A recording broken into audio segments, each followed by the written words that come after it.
Ladies and gentlemen, we're about to start in 1 minute. Can you all silence your phones or turn them off, please? Thank you.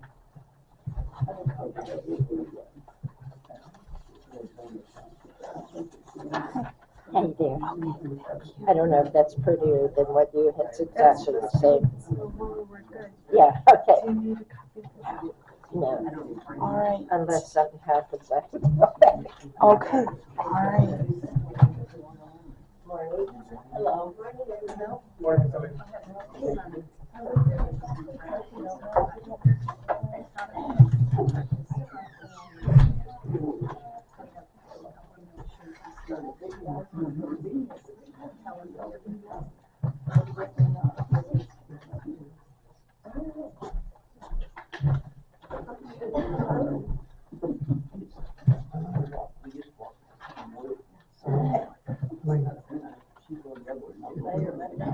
My wife says she felt tough.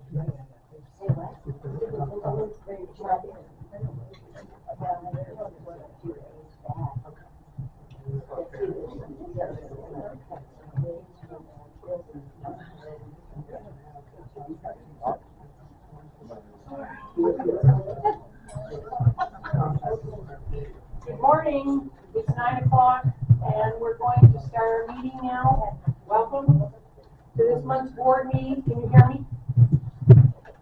Nobody's hollering. Can you hear me back there? Okay. Okay, good. All right, so we're going to call the meeting to order now.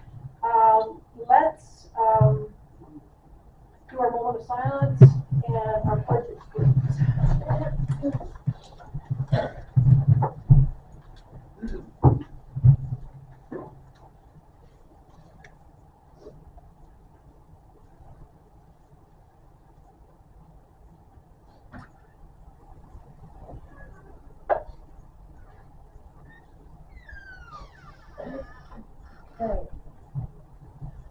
I pledge allegiance to the flag of the United States of America and to the republic for which it stands, one nation, under God, indivisible, with liberty and justice for all.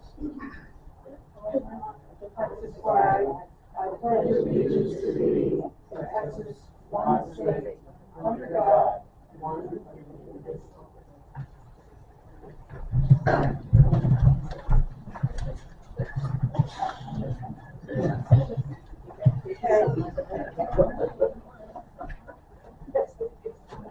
Okay, our first order of business is to approve the minutes from the regular board meeting of January 21, 2023.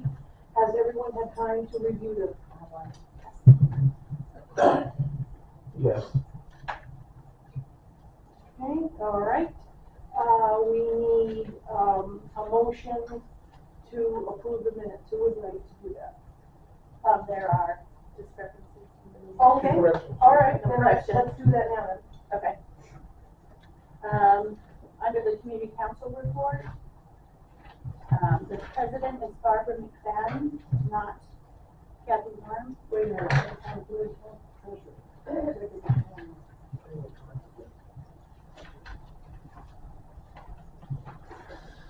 What they do?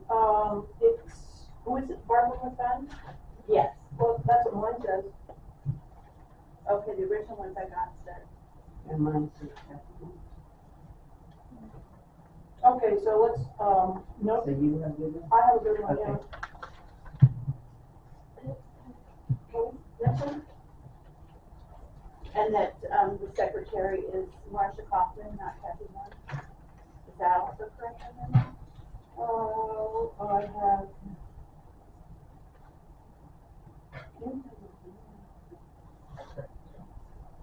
And Barbara,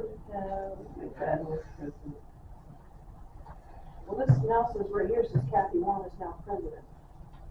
Yeah, and that's what I see. And Barbara McFadden is the secretary. No, Barbara McFadden is the president, and, Kathy Worm has stepped off. Marcia Kaufman is secretary. All right. Okay. We got it in one spot, but no.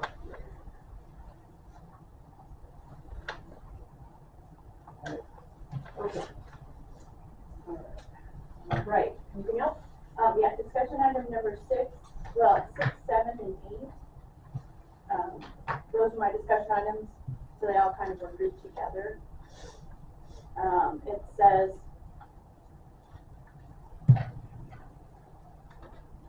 all it says is that he read a report about the par 3, Travis.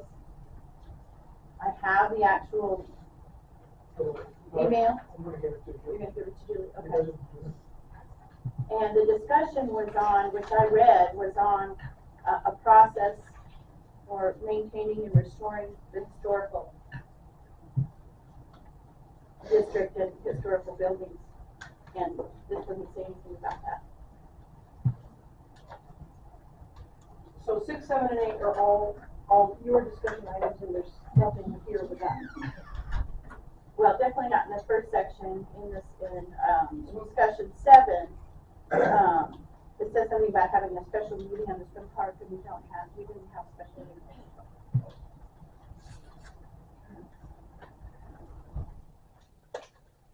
Okay. The vision, the special meeting was on the vision, where's vision?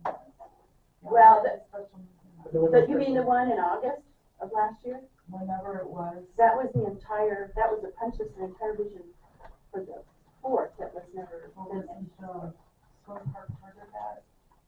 No, it was not for the whole court, it was for the swim park and the pool area, and it was finished. And it was given to everyone. It was an email that was sent to everybody. Okay, it wasn't a meeting, it was an email with pictures. It was a punch list, yeah. It's what, 65 pages, I believe. A picture. Oh, okay, so. But it's not a special meeting. No. Okay, so that's the end of discussion item 6. Thank you, I'll give it back. And discussion 8 says that we are working on the data to bring to the membership for the survey, and we do not have the data. So we haven't been working on it. We do have the data. We are not working on it, That's right, we have the data. but I'm Now we saying have this says that we are working on it. It looks like it says the board is working on it, and we are not. And during that meeting, we were working on it. It's an ongoing project. If you want to just say that we're working on it, that's fine. But, I mean, it's logistics. We have the data. Mr. Peterson has sent it to all of us. It's As of received yesterday. from Annabelle, Yes, and that's fine. He already had it. He Yes. had it a while ago. yes, but we didn't know that. But we also had the vision, and we had a vision workshop. And we all contributed to that vision. But that wasn't part of our discussion during the Okay. meeting. All right, that's fine. Should we just say there was no vision discussion at that meeting? That's fine, that's fine. That's fine. And the last item is the variance for, on agenda item number 6. The variance was brought to the board by the court committee. It was brought by Mr. Lane. Okay, so tell me where you're at now. Send us a letter. Oh, yeah, I got it, okay. But the variance was brought by the member themselves. The airport committee weighed in with their recommendation. Okay.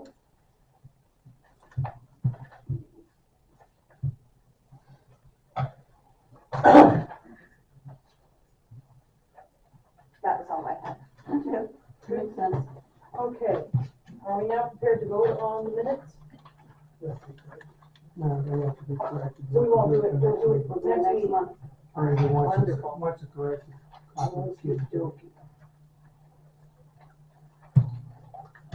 Okay, secretary's report?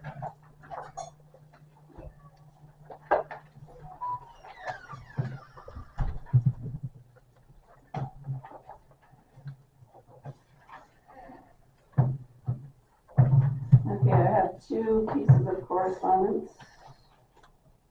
Actually, 3. Okay, the first one is to Travis Huey and Alan Peterson. And it is from Henry Garcia, who says, "Gentlemen," and it's dated February 10th.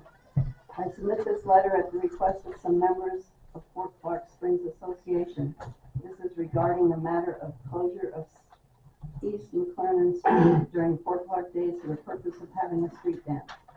A week or so ago, I received a call from Ms. Bitters stating she was a member of 4 o'clock days committee. She asked for my thoughts on the proposed closure of above-mentioned street. I shared my concerns with having that part of the street closed, reason being there is only one way in and out of that section of the street. So in an emergency situation, there would be no way responders can get to tend to the emergency. Having explained the situation, I stated that I would not support the closure of that particular section. I also offered other alternatives. Let me just list some of my concerns. Only one way in and out for emergency vehicles, fire and ambulance. Probability of unattended ATVs, golf carts, etc. in the street. Large crowd in the street needing to be removed safely, time consuming. Delay in needed medical care, which may result in unwanted results, especially in a cardiac emergency.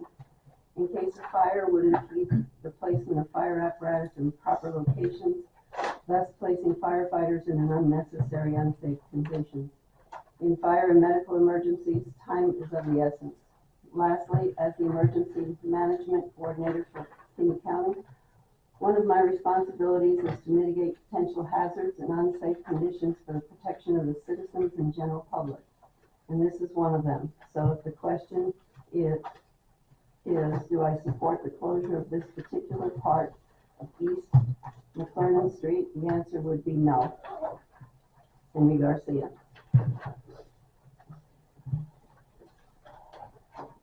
The second one is from the historic,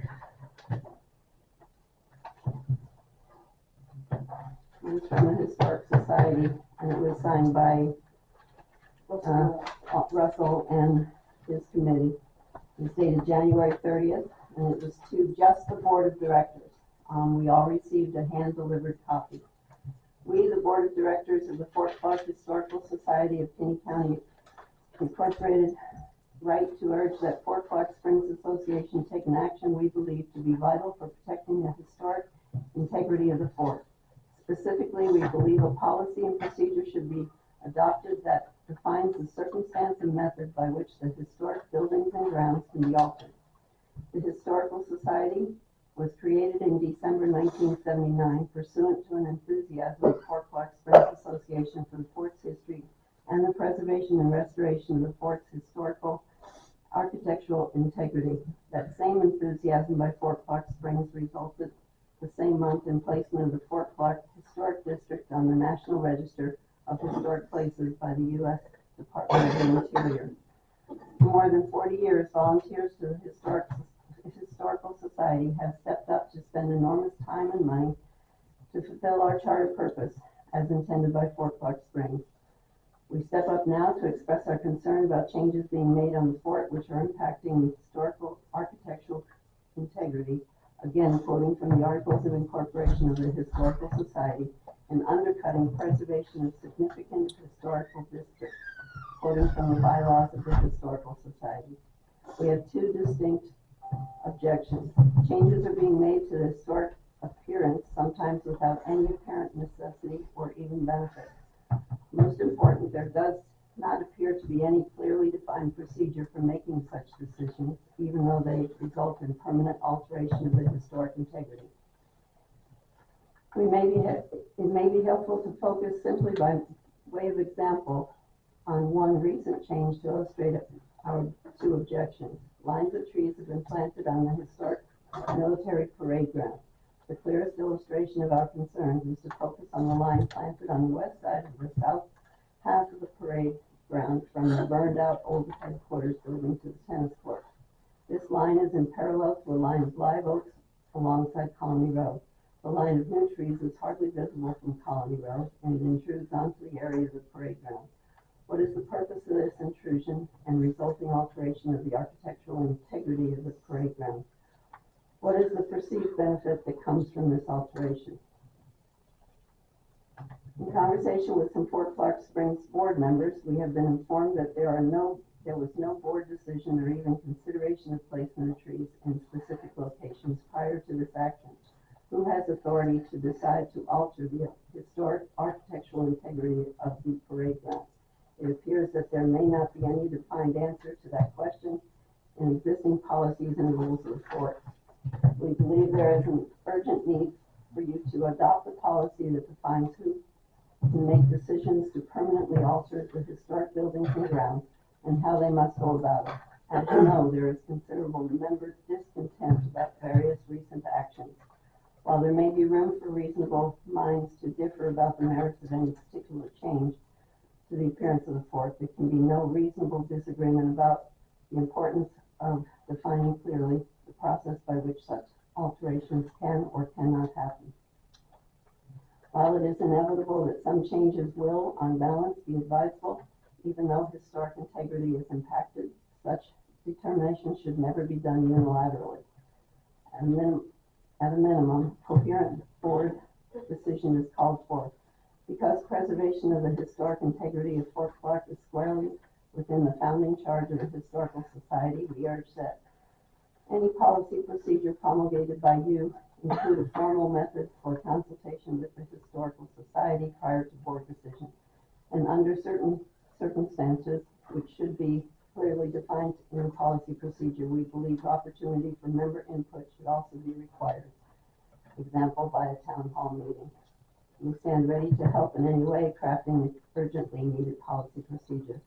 Signed by Russell Knoll, Marilyn McNerlin, Bill Peake, Barbara Westbrook, Steve Giblin, H.N. Bitter, and Phil Coker.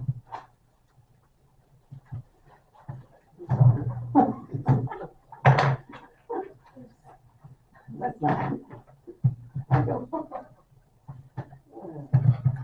All right, this is about the par 3 golf course parade grounds, and it's from Kathy Warm, dated January 26th. There was some discussion at the last meeting about the course. I didn't want to prolong the discussion at the meeting, so I thought I would write to you and express my thoughts. My husband and I have been coming down here since 1985. We knew nothing about golfing, but for $3 per person, we would practice on the par 3 course. It was a nice place to hit balls. We did pretty good. I ended up on the second floor of the motel. Wally set off an alarm on a parked car, and many balls ended up in people's yards. We walked the course, and that is how we got our daily steps in. Putting money in the box by tee box 1 was a lost cause. It was not checked each day. Most people didn't pay. And every once in a while, the box would be broken into. It was finally removed. Guests could rent a set of clubs and play. Members could play for free. On Mondays, when the big course was closed, we would get together with others and have a small tournament. The layout of the course was changed a little bit. One of the previous boards thought it would be a nice gesture to install this golf course to give something for the kids to do in the summer. That seemed to keep them busy for some time. I don't remember how much it cost, but I never saw a lot of people playing it. Then, with nothing to do, those with a Jeep, four-wheeler, or an ATV would go there and do wheelies. I think I remember some were caught, but never prosecuted. Well, that tore up the grounds, especially after rain. Then there were golfers that could not walk the course, so they rode their carts with complete disregard for the location of the sprinklers. Many of the heads were broken, and maintenance could not keep up with the repairs. The mowing and maintenance of that area was placed at the bottom of the to-do list, because even if care was given to the area, many members and guests did not abide by the rules placed on the sign. Flagpoles were taken out and broken. Tee box signs were destroyed. Dogs were free to run everywhere, and owners did not pick up after them. The entire parade grounds went into a state of disrepair. That area was the main part of the fort and place where the soldiers have concerts and do their reviews. There has been talk of leveling the area, getting rid of the disc equipment, removing the tee boxes, and getting the area to be one that invites people to see what Fort Clark Springs has to offer. This area is the first area that people see when they cross the bridge. Make it inviting. The course was fun way back, but those of us that used to partake in it are getting a little older. My suggestion, let those new trees grow and add color to the area. I think that members appreciated getting rid of the diseased ones. I don't see how the fort can maintain and water that area, but maybe in the future sprinklers can be placed in areas so the grounds would get some watering. Remove the remnants of the par 3 course and the disc course. Level out the entire grounds. maybe put up a couple of stations with doggy bags for those people that forgot to bring one. That's it for now, and thank you, Kathy Warren. It's the end of correspondence. Okay, treasurer's report. Good morning.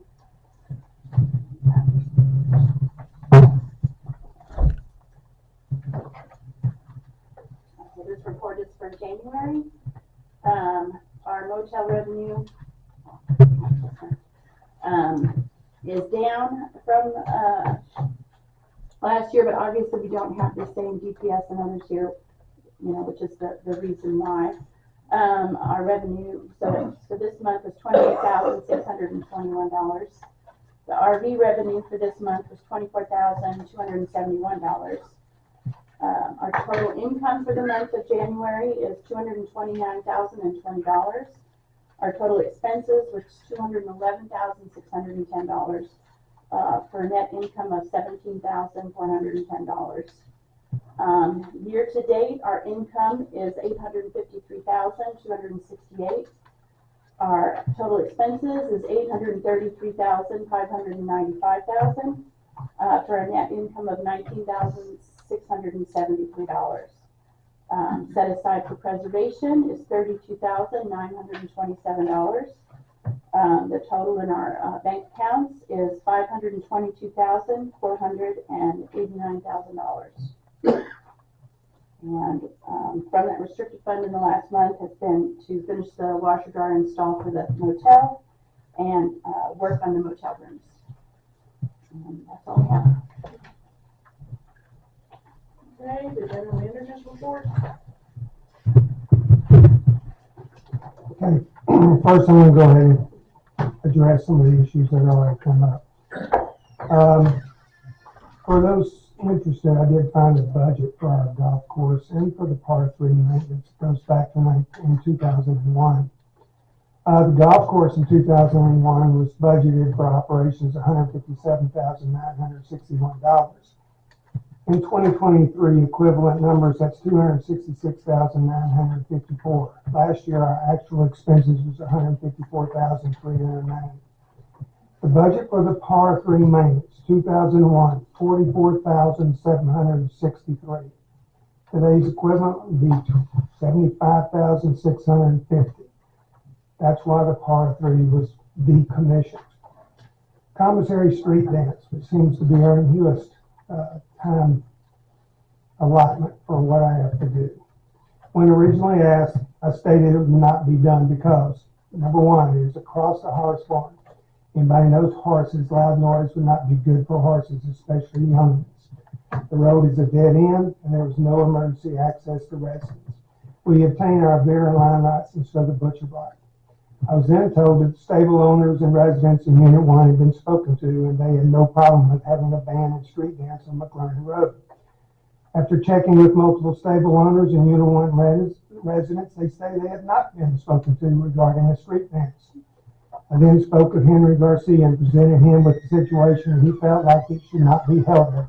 He provided a letter stating his position, which has just been read. I then contacted our insurance agent regarding his position, and although he did provide us a special event policy, he provided the following. While special event liability policy is available, which should be purchased by Fort Park Days Committee anyway, that does not protect from the failure of insured to meet any safety codes, fire codes, or ordinances with respect to ingress or egress accessibility, lighting, directions, signs, or displays related to premises emergency exits. I feel like this is adequate risk assessment as stated by a board member that placed this as well as the fact that many facts were misrepresented. I recommend that the dance is not held in front of the commissary.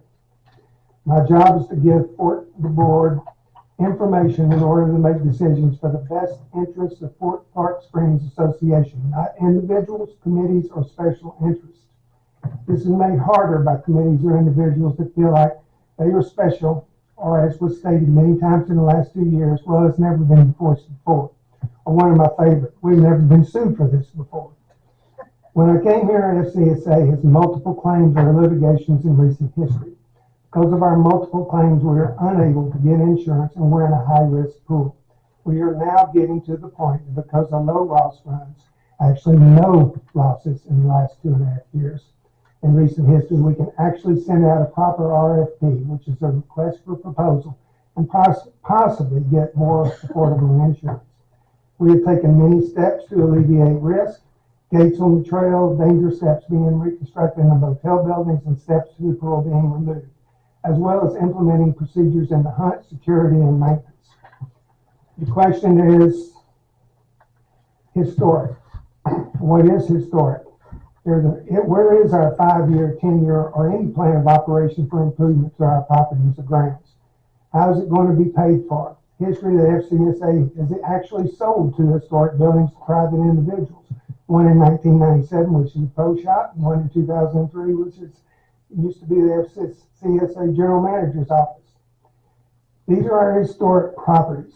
Palisado Museum building and the museum, both being cared for by the Historic Committee. Then you have Seminole Hall. You have the hospital or adult center. Don't know if it's considered to be historic, but it has been known to have this asbestos in it since 1999, but no action was taken. Post Theater, known as has asbestos since 1999, with no action taken. Rotten boards and flooring, dangerous wiring, no drainage, mechanical infrastructure, and disrepair. Motor pool, known to have asbestos since 1999, no action taken. Stables, non-historical stalls, some repair work has been done at the expense of FCSA. Airport, outbuildings falling down, no doors, grounds of disrepair. Old motor pool, outbuildings falling down, used as junkyard. Statue of the admin building, non-historic gun being used for a soldier, made him a period piece. Empty saddle, landscaping and shrubbery damaged by volunteers. Amphitheater in complete disrepair except for bathrooms, which were completely mechanically remodeled in 2022 by FCSA. Ammo bunkers, that is one of our more major liabilities.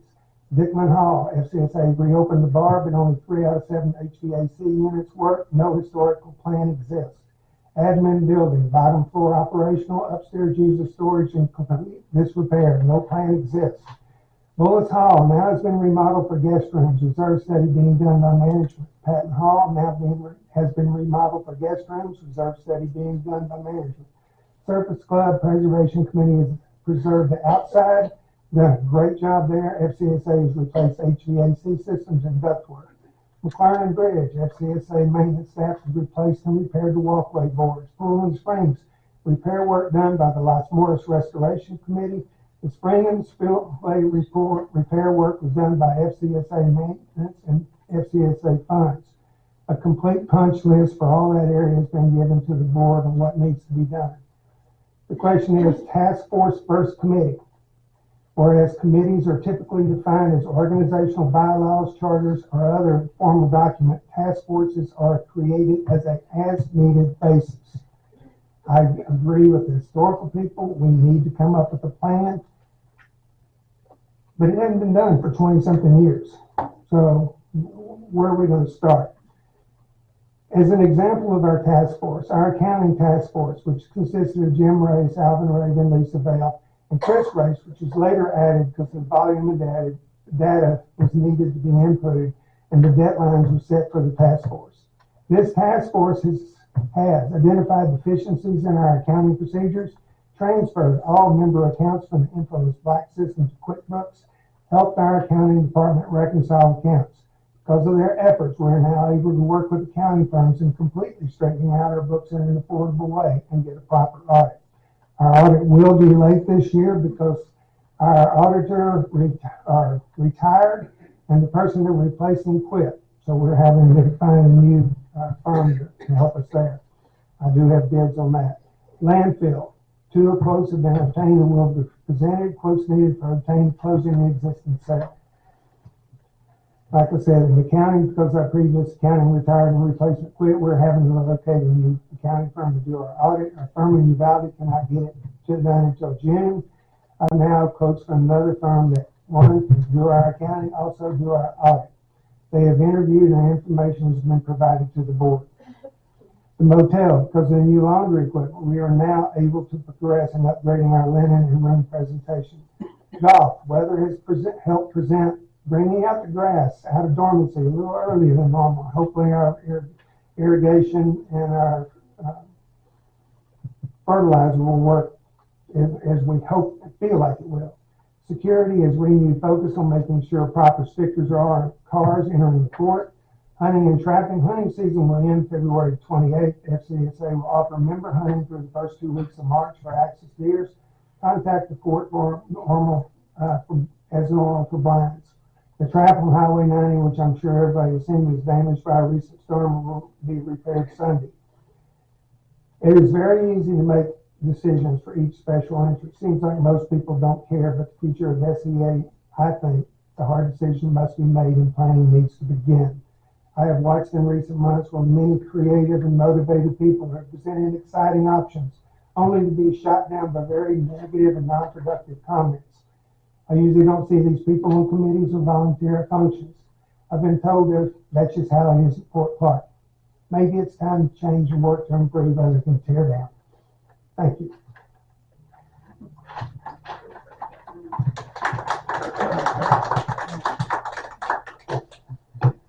Okay, committee reports. I have a question. Yeah, so has the antenna been put up for the security radios? Do what?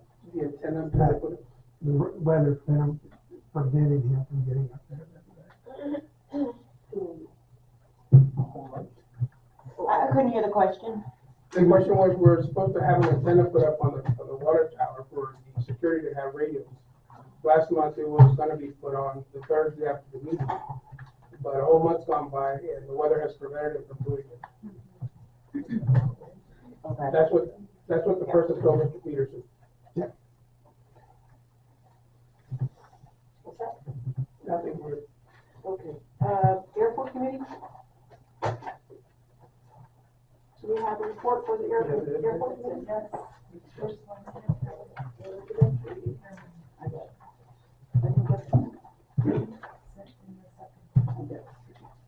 Airport committee, is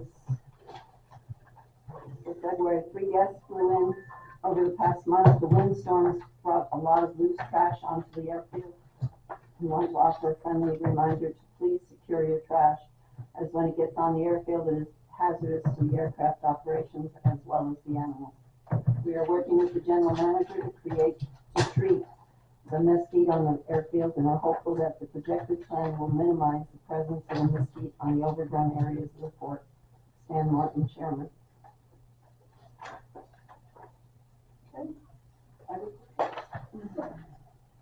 Architectural. Architectural committee. I don't have a report in front of me.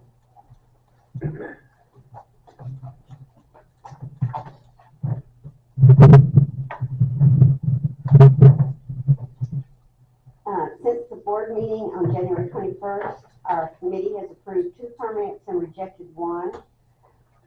We are busy sending out and working on multiple violations. We approved and the board agreed to accept the application of Richard Moore to our committee. His first official meeting will be this Tuesday. Thank you.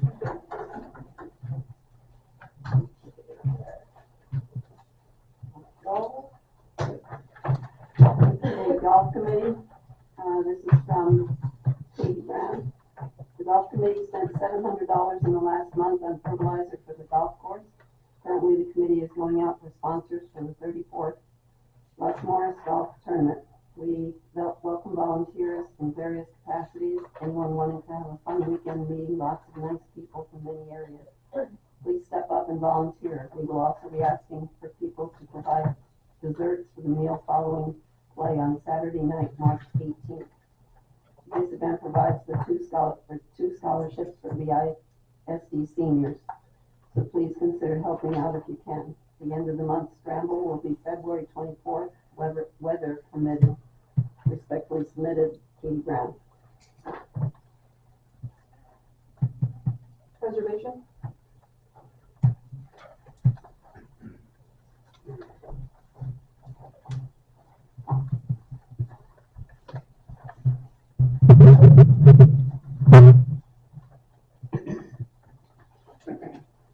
This is the report for our meeting, Preservation Committee report for 2/8/23. The committee meeting was dominated almost completely by discussion on post-theater repairs, the good and the bad. On the good side, the firehouse gang has come upon a pair of beautiful solid core doors that came from the remodeling of the Kenny County Courthouse. These doors are huge, 36 inches by 83 inches. They can be cut down and retrofitted with a heavy-duty frame to hold them, but it will save us some money with the price of lumber today. On the bad side, MK is having a hard time finding electrical heavy-duty sockets to match those. These are light sockets to match those that were used 50 years ago. The two sign guys in Del Rio had never seen anything like them. He will definitely have to check out San Antonio electrical contractors familiar with restoration of old buildings. I will keep you updated on how things progress. Our contractor is confident we can work out a successful conclusion to the marquee lights. Respectfully submitted to HN bidder. Any questions or comments on that? Is that the last of the holdup, is the sockets? I know you were waiting for some sort of. That's the bracket. primary holdup, yes. They've got the lumber and everything there to start rebuilding, but you can't close that up, because once you have to leave it open to be able to get to this stuff, install it. Once they get it successfully installed, the lighting I'm talking about. And we're there'll be some other changes that I didn't have in the report, but we're gonna go back with just the warm white lights instead of the yellow ones. I'm contributing for the lights. I can't afford the yellow lights. They've gone through the roof as far as cost goes. But we're gonna put a dimmer switch on them, and we're gonna kind of update the electrical to the point where you have a control very close to the area, and they can be adjusted on the dimmer switch to get the lighting effect you want. HM, where are the doors going? Which set of doors? It's on the west side, the ones that are completely shot, Yeah. they've been shot for a long time, but my son stepped in and temporarily we kind of kicked them closed to the point and screwed a board across them to keep the animals and stuff out of inside of the theater, hopefully, anyway. But that's where we are right now. Thank you. Recycling.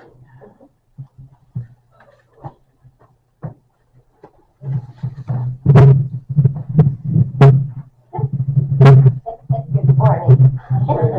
We got this in a weird spot today.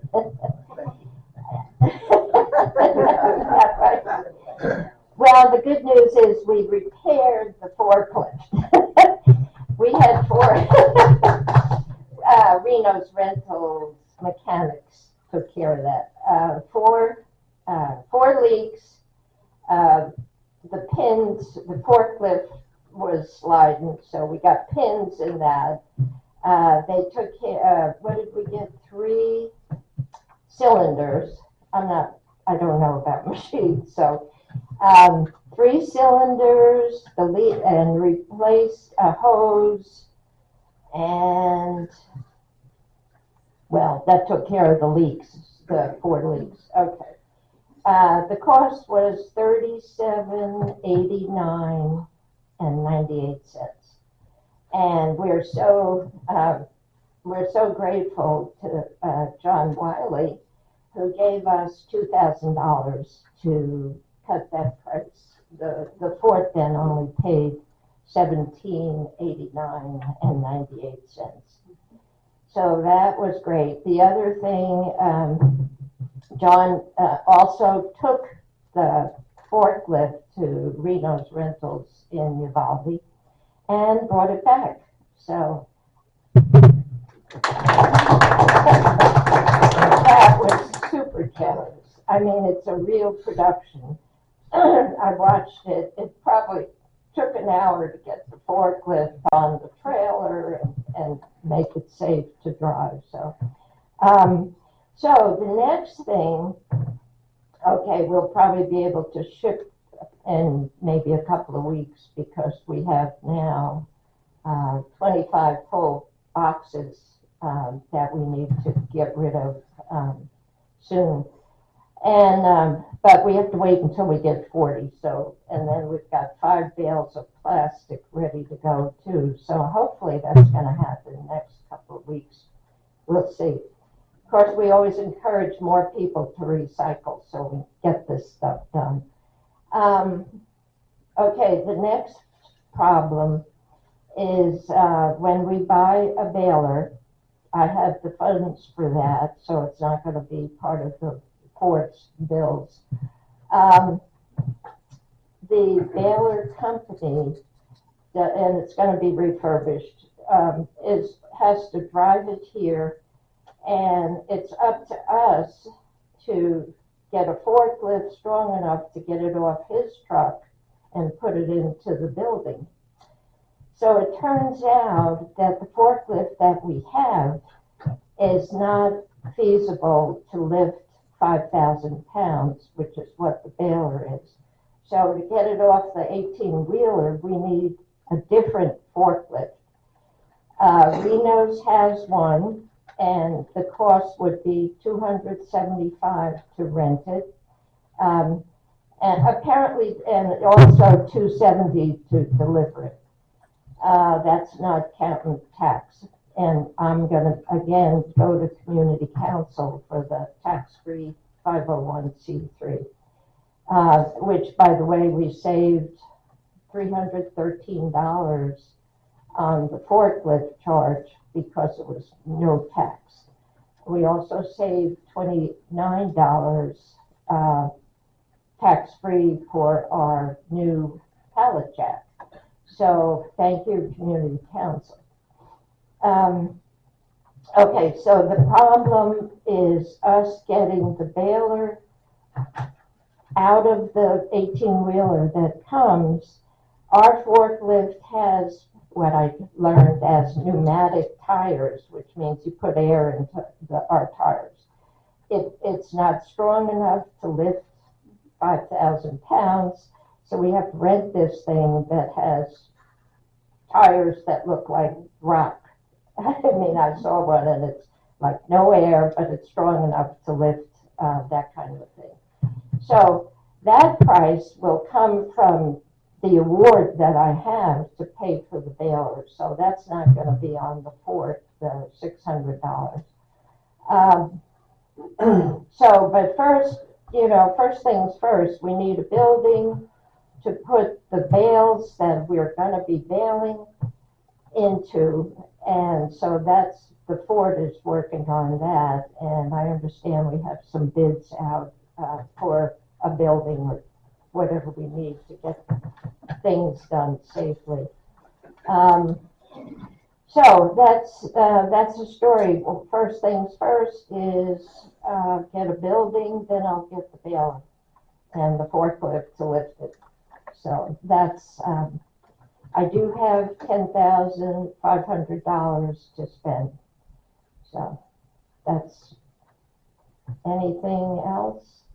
I have a question. Yeah. I know the forklifts at the recycle center, but it's also gonna be for Ford use as well, correct? Oh, sure. Okay. Yeah, Thank you. that's understood, and that's why I didn't have any hesitancy asking for the rest of the money. The city doesn't have a forklift that we could. We have a forklift attached, and I have to see about if we can lift that amount. If it's possible. I wasn't aware of what you just told me, so. So, But for the good news, for your, not problem, but for your challenge, there is 3-phase out there. Yeah. So we're okay there. We plan on putting your baler in a separate building next to the 3-phase and building the other storage area away from that. oh, So I great. think that's probably going to be the best bet. Yeah, and we're hopefully going to centralize recycle so that the cardboard is going to be coming to us. That's presently goes to maintenance. So we'll see how we're going to work all that out. So I'm delighted that John Wiley helped us with the forklift problems. So what else? Sounds like you're making headway. Yeah, we're making headway. Thank you for all your hard work. Oh, thank you. Thank you, ma'am. What we're trying to get stuff that doesn't have to go in in the landfill. So people, landfill's gonna cost us, so we need to work on bringing more stuff to the recycle center. I have a question. Is there any thought of a, I know you don't want us to drop off, but is there any thought of a drop-off point for cans, plastic Yeah, and that sort of thing? I know in the old days, there was just a giant bin right up to the west side of the museum, and we just put our recyclables, all of our aluminum in there Wow. way back when. way In back the eighties, Yeah. sometime, yeah. I don't know how to answer that. The drop-off means somebody's gotta go and pick that stuff up Right. at these various drop-offs. So that's a negative. Also, you have to buy the containers for people to put in drop-offs, Sure. and so that's an expense. But, I'm trying to make it easy for people to bring stuff. So, I don't know if we would even consider drop-off like that. I'm hoping if we could do something with the city of Brackettville, because since I got this Coca-Cola money, we need more plastic, water bottles, and number one, plastic, and that's what that is. And I'd love to have the people from Brackettville bring their recyclables. That would have to be worked out, of course, between our management and the city council. But yeah, Coca-Cola, who gave us all this money, has 50% of every plastic bottle from recycled plastic. So of course, that's why they gave this money, so that we could encourage people to recycle. So, yeah. So the moral is drink more Coke. Drink more Coke. Yeah, drink more water. Yeah, what else? I understand, we do get liquor bottles, that's number one plastic, so vodka, et cetera, is in plastic now, so that's fabulous for Dickman Hall and so on. We need extra drinking. We always need to stay hydrated. Just out of curiosity, does the bar, all the plastic bottles of the bar go to recycle? Probably not. Probably not, yeah. That would help. Yeah, we should. We should figure that out better. The administration office at least is shredding paper, so we get office paper. I pick up the bank shredded paper from the bank, and gonna try to make a deal with Rio Grande Electric. I used to get my own. I used to go with my own car and get cardboard from them, and also some water bottles. So I'm gonna go back and see what I could do with them. So, thank you.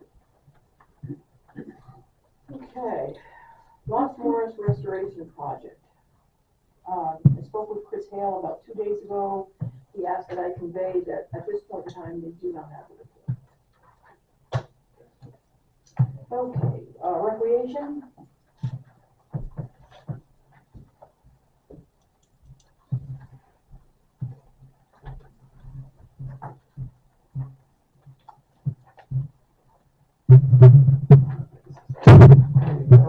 The Recreation and Wellness Committee will be available with a booth at Fort Park Days. We're going to be selling hot dogs, and we encourage everyone to please buy hot dogs from us. We get to keep our money that we make, and then we can do something more for recreation and wellness on Fort. We'll also be available to do the concessions for the movie that we're having during Fort Clark Days. And we're looking forward to doing that and seeing everybody show up for a great movie. I want to thank Marilyn Huber, who is, she's here during the winter time. She has donated a big stack of, I don't know what to call them, DVDs. And so we can start our exercise program with people at the fitness center. We met with Mr. Peterson about providing a larger screen where we could project the DVDs on, and he has agreed to do that, and also a DVD player. You have it? Okay, Julie has it. That's great news. So what we're going to try, that is how we're going to start out with our exercise program.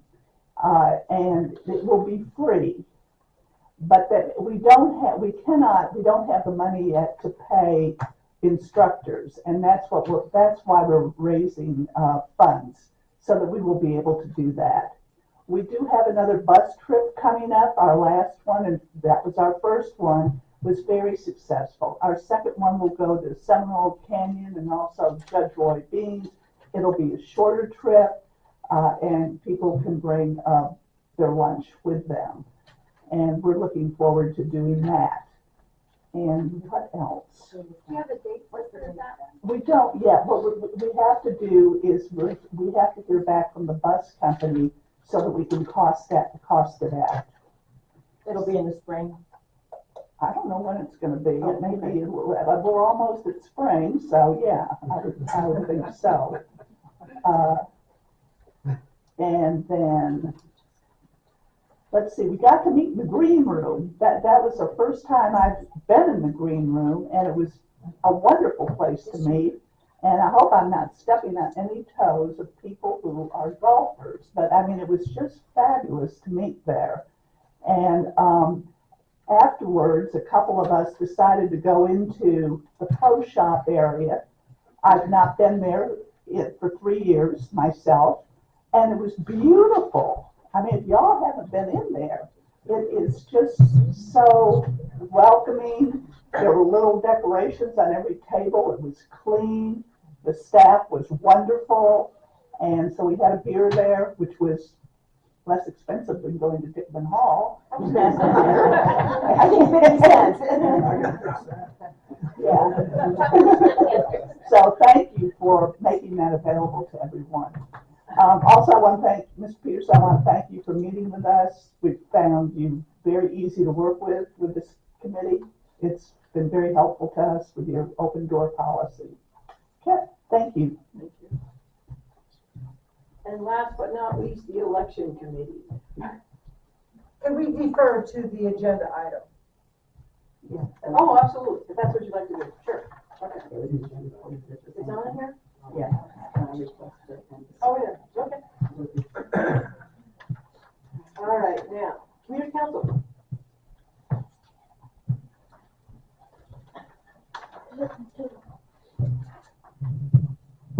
We've been quite busy with Fort Clark Days. I'm going to ask Christina to come up and give a Fort Clark Days report if that's okay with you. Sure.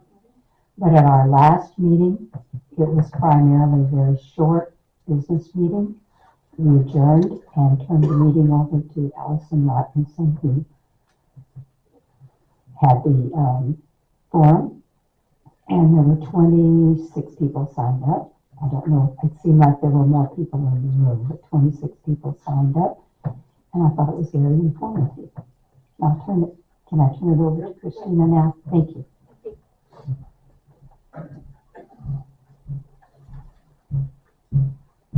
Good morning. Good morning. So I would first like to thank the Cowboy Brigade because they made us their first project for this first Saturday.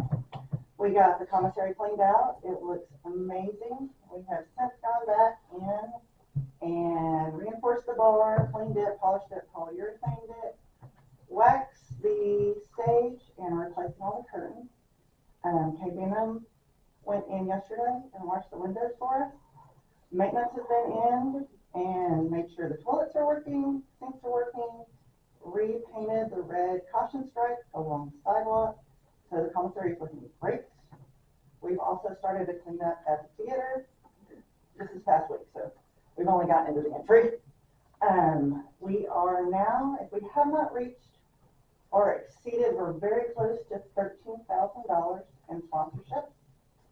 All our living historians are being provided housing, either through people opening their homes or drastic discounts on some short-term rentals.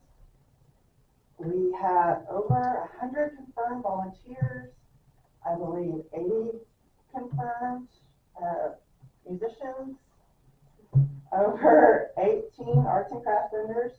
We are filling up every building that we're using and looking for more space. So I believe that's it. Obviously, we have discussion about the street dance, but I will save that for its moments. Thank you. Any questions? Thank you.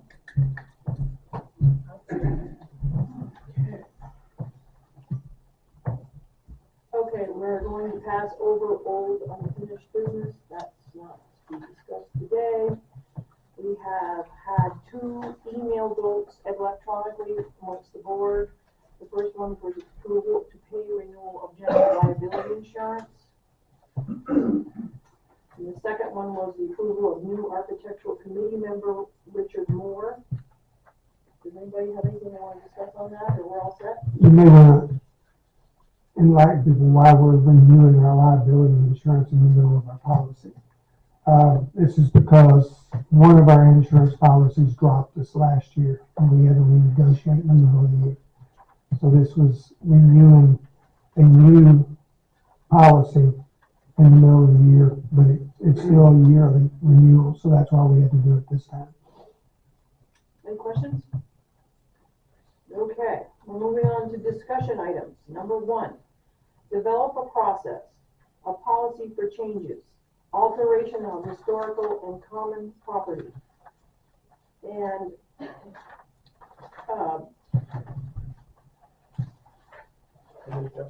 yeah, well, I can see that, but I want them to understand that they'd like to set up a committee or task force to do this to move forward.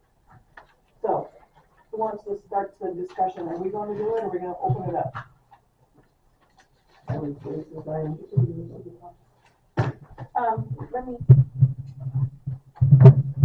me start by saying that, yeah, this is my agenda item, and I think it's really important that we come up with a process, just like we do for, people have to get a permit for doing doing work on their house on the outside. So I believe it's important to have a process to, when we work in the historical area on historical buildings, the pool, par 3, all of those areas. I also think it's important that this, whether we do it as a board and come up with a policy or create like an ad hoc committee that includes the historical society, like, my thought is, and it's just my thought, is 2 board members, 2 historical, 2 membership maybe. I mean, that's just a jumping off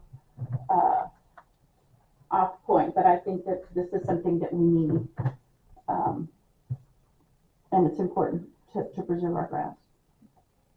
So, Anybody else here, anything to say?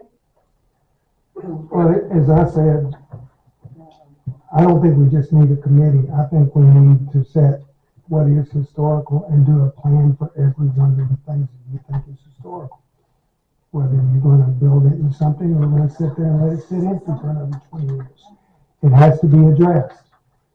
And every one of them has to be addressed with the reserve study, figuring out exactly what it's going to take to do it, what your vision of it is, and what can be done. I mean, we're sitting there flying blind as far as what's out there. Well, we know what's out there, we just don't know what we're going to do with it. So we have to decide somewhere. Are we talking just the plaque buildings or all of them? I'm talking all of them. You have a historic district, you need to decide what's going to be protected and what you're going to do with everything in the historic district. I went over every building we have that would be considered in there. There's not a plan for any of them. We need one. I agree that we need a plan. I think that if we go down this route, which I think is a good idea, I think the most important aspect of this is that things are reviewed before things are changed. That's the most important part of it. And we have experts here on the historical buildings that can be a help to us. and we can review with them as well before any major changes are made. Just 1 second. And to add to that, yes, we have a lot of buildings. We have a lot of historical stuff that has laid fallow. But in the beginning, short term, we know that the pool and the par area are places that we should probably come up with a plan for. But that doesn't negate the fact that we need a process. So. Oh, go ahead. No. Go ahead. I just had one question, and who would be the person to select the people on this committee? Who would be the people who would select the people on this, the board? Yes. Okay.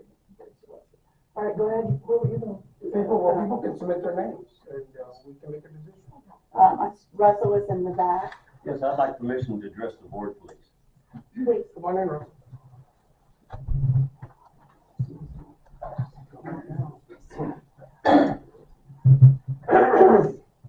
Thank you for the time to hear me out on this. When all this first started, the problems that took place just happened to be in the historic district, so right away the Historical Society was notified about it. We were notified with several questions: what's going on, what can you do about it, so on and so forth. So I started taking the time to research and see where we're at, what kind of documents we had, what was in place on that, and what the historical value was. The first thing I looked into was the Historical Society itself. Historical Society was established in 1979 by the association to maintain the integrity of the historic district. Absolutely zero policing powers, none, zero. They can only make recommendations. The next thing I looked at was preservation and restoration, established in 1998 by resolution by the association, and that was a joint venture between the Historical Society and the Fort Clark Springs Association. Their purpose was to restore the buildings in a historic manner and to maintain them, to keep them up. No policing policy whatsoever, zero, strictly work done. The next one I went and looked at was the Architects Committee. I started searching in the office for a resolution that established it. Come to find out, I had totally overlooked it. It's actually in the Declaration of Protected Covenants. Every one of the Declaration of Protected Covenants units, it seems to have a little bit different language of what the Architects Committee can do, which that astounded me. That absolutely blew me away, because it should have been the same, regardless of what their CCNRs was. Their responsibility should have been the same. Now, as a member of the association, if you're going to do anything to your property, you have to have a written process that goes to the Architect Committee, presented to them in plans, details, what you're going to do, how you're going to do it, who's going to do it. Those plans are reviewed. If they agree with the CCNRs, if they agree with the aesthetics of the neighborhood, they're okay. Now, if for some reason or another your plan that you're going to do encroaches over in the association property, you ask for a variance. The Architectural Committee has no value of policing authority over the variance. That has to go before the board, because the important reason is that's association property. That is every person in this room's property that we're talking about, not an individual's property, association property.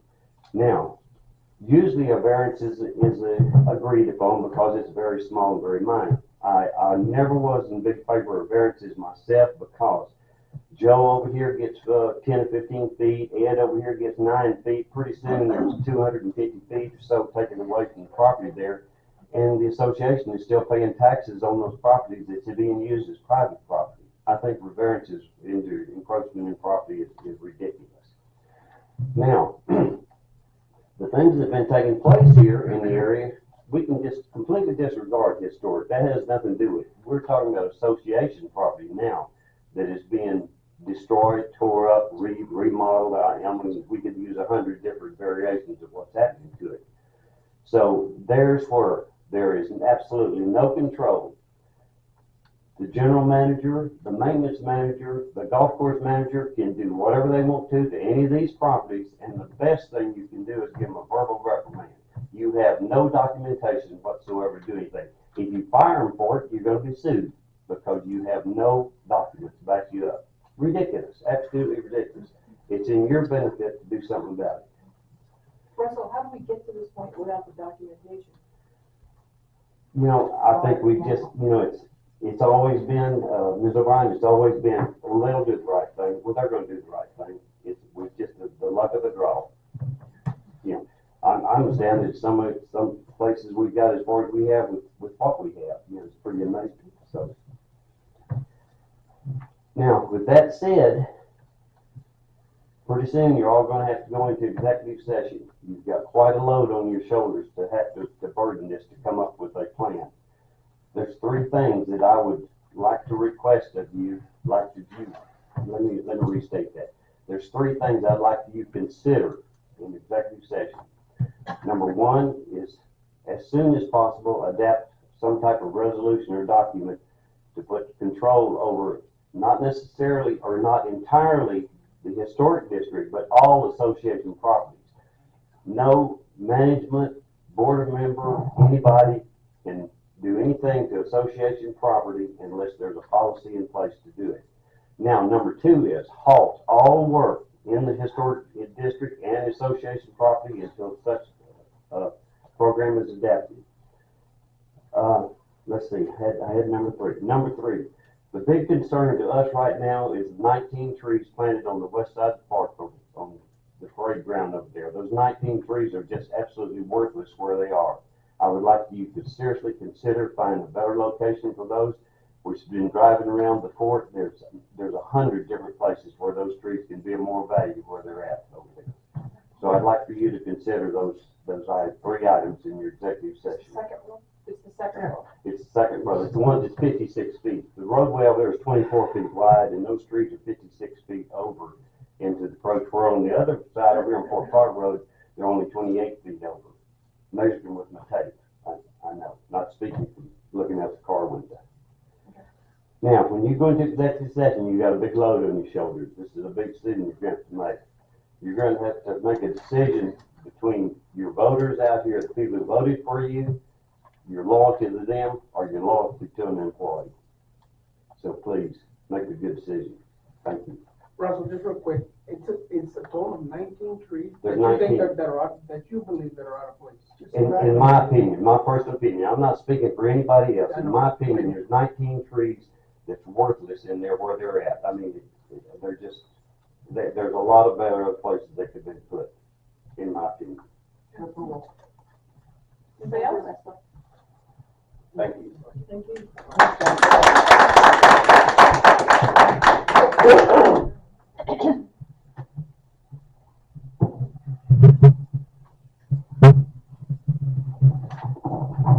Hi, I'm Elizabeth Hodges, and I have been a member in good standing off and on since 2004, and we've been back here since 2017.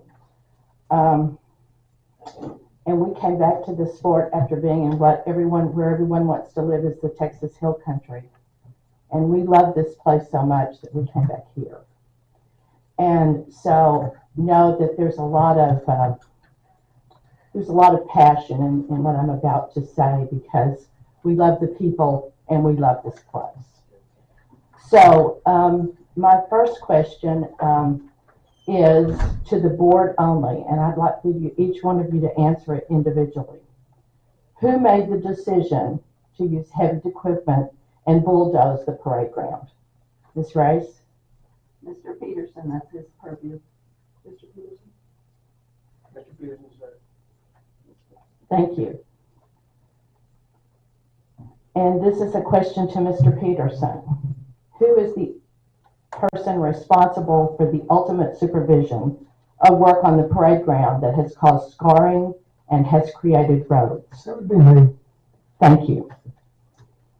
Because of the answer to those two questions, I would urge, and it's a big, heavy burden you have, because none of us want to divide this fort. None of us want to get a staff member thinking that we don't care for them. That's not what this is about. This is about thinking about the future of Fort Clark Springs and our grandchildren and anyone who would want to come here. I ask the board to declare a moratorium on any demolition or change to association property for whatever length of time you deem appropriate, until a board-approved process or policy is in place. And I would urge you to consider an ad hoc committee. And I so appreciate your time, and I appreciate the listeners' time. Thank you very much.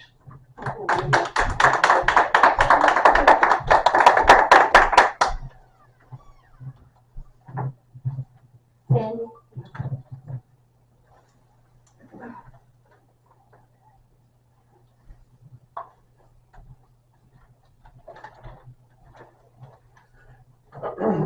Sandy Hagan, Unit 27. Couple of things. I agree, we need a plan. Our historical buildings are important to us, there's no doubt, but we have other issues that have to be taken care of as well. Not all of us came here because of the historical buildings. There are members that find that really cool to live around, but we're not here for that reason. So there are different opinions out there. I agree, we should tackle the actual designated areas first. Those buildings that actually have been designated as historical by both either the county or the state themselves, that we have to protect. Then we need to identify those areas that are not designated, and those should be our second concern. As far as the parade ground, I'm a little confused about the historical part of this.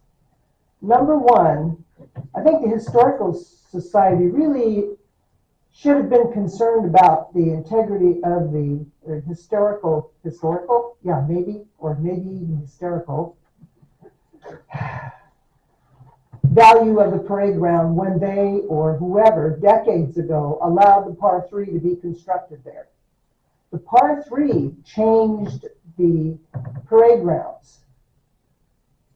If we take out the mounds and we fix those parts of those things, that just restores it to the flat area it was before. So this concern about removing a mound to get dirt to plant trees doesn't make any sense to me.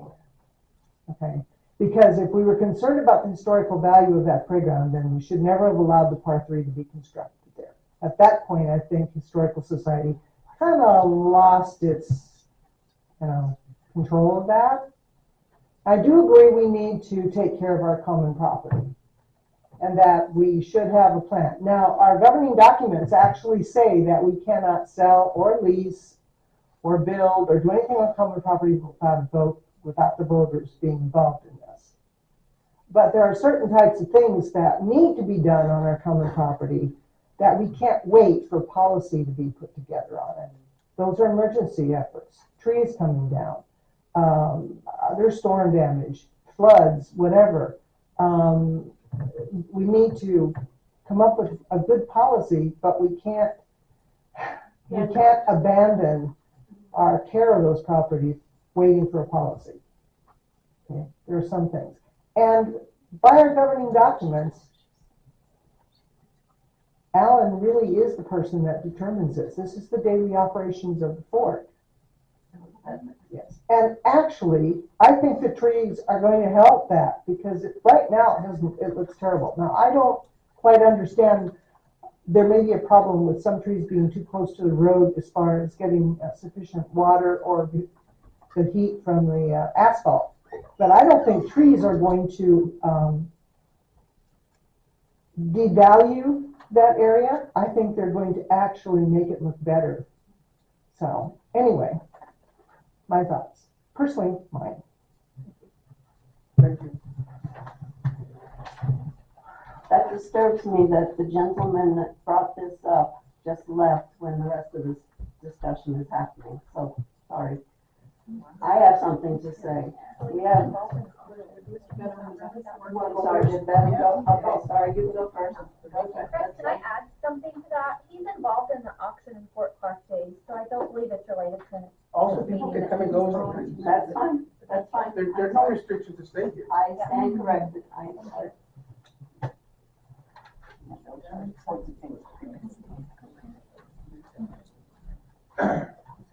Morning. Curtis Curtis Benham, you mentioned that it's within Alan's purview to change stuff on the port. I've been hearing a lot of different conversations, and I agree that there are some things that are daily operations. What isn't daily operations? As near as I can tell, anything Mr. Peterson chooses to do is said to be daily operations. If that's the case, what do we need the board for?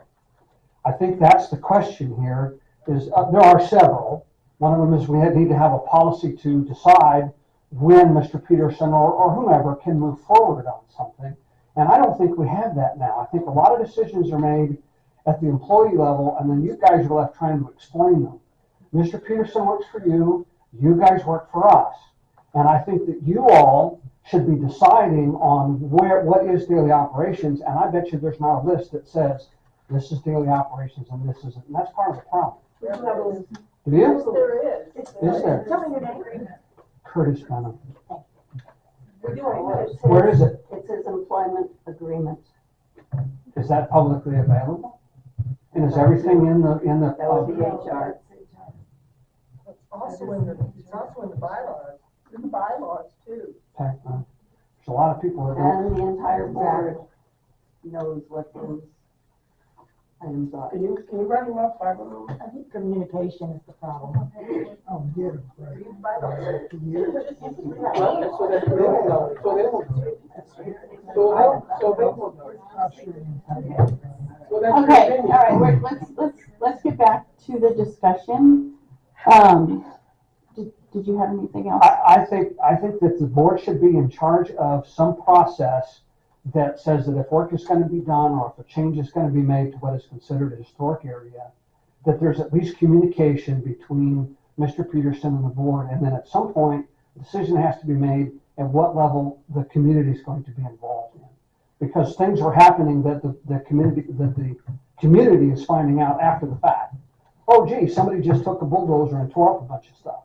Now, I understand that in the case of some of the tee boxes, there was an email that went to the board that said we're doing this in order to get get some dirt for the trees. Correct.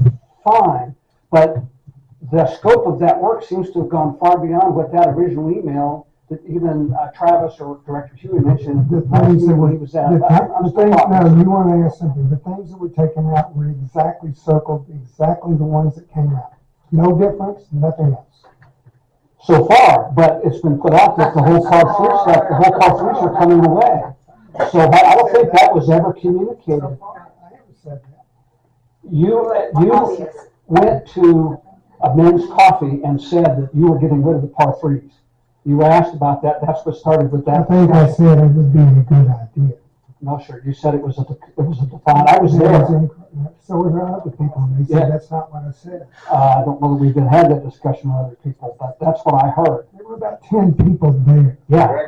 And they all apologized for me for your diatribe the last time you spoke, because that's not what I said. It is what you said. You said that it was coming out, we couldn't afford it.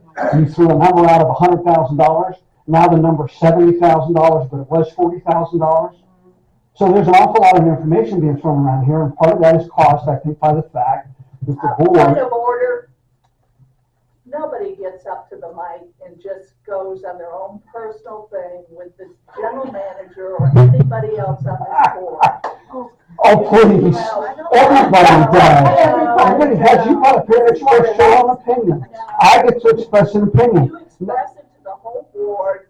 You called me on this back a couple months ago, Curtis, and said, well, don't take out my sister on the board. I've never said that. You need to talk to the whole board, and now you are doing it with Mr. Peterson. I asked a question. He responded. I get to talk to him.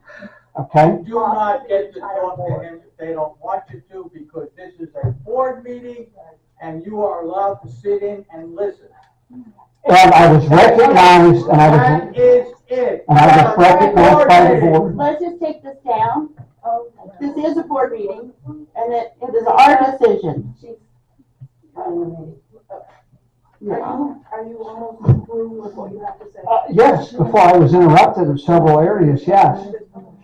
I'm trying to keep it short. If you don't, you'll be sitting down. I'm trying to keep it short, but I keep getting engaged when everybody else that was up here was allowed to say their piece and sit down. Yeah, but they don't get I as forceful as you think have. I'm direct. I think that the board should come up with a committee that establishes a process that allows for this to happen. If a change needs to be made, and I've said before, it may be that the right decision is to remove the Part 3. But I don't believe anybody on the board was involved in that decision. And because it's in the historic area and there's a lot of passion about those types of things, I think there needs to be a process. So I'm in support of a process, a policy with the board, not with board employees. It has to be your level.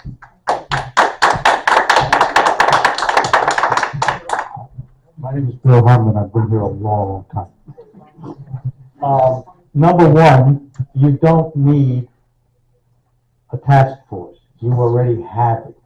All you have to do is redo the rules that apply. You have a historical commission, you have a preservation commission, and you have an architect commission. If you want to call it commission. Okay? The architect committee has rules. They ain't worth the crap, excuse my French, because it's so damn old. But if you rewrite them, you've got the architect committee controlling the building on the fort of private property.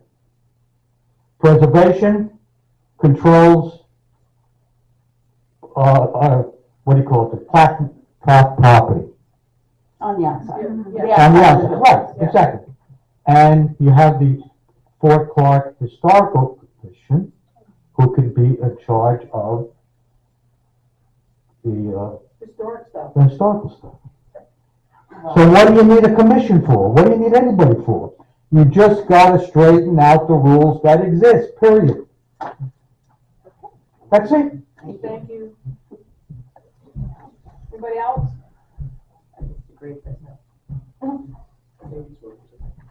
Oh, Mr. Peterson, you want to say something? Oh, Lisa.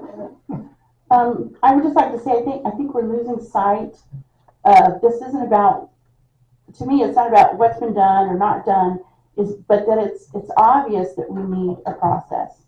And as to speak to daily operations, and we do need to define it, because my understanding and the definition of is the day-to-day operations, which is, renting out the motel, taking care of the grounds, regular maintenance, but anything that comes as a complete overhaul, anything that's a project that doesn't fall into the daily duties are not daily operations.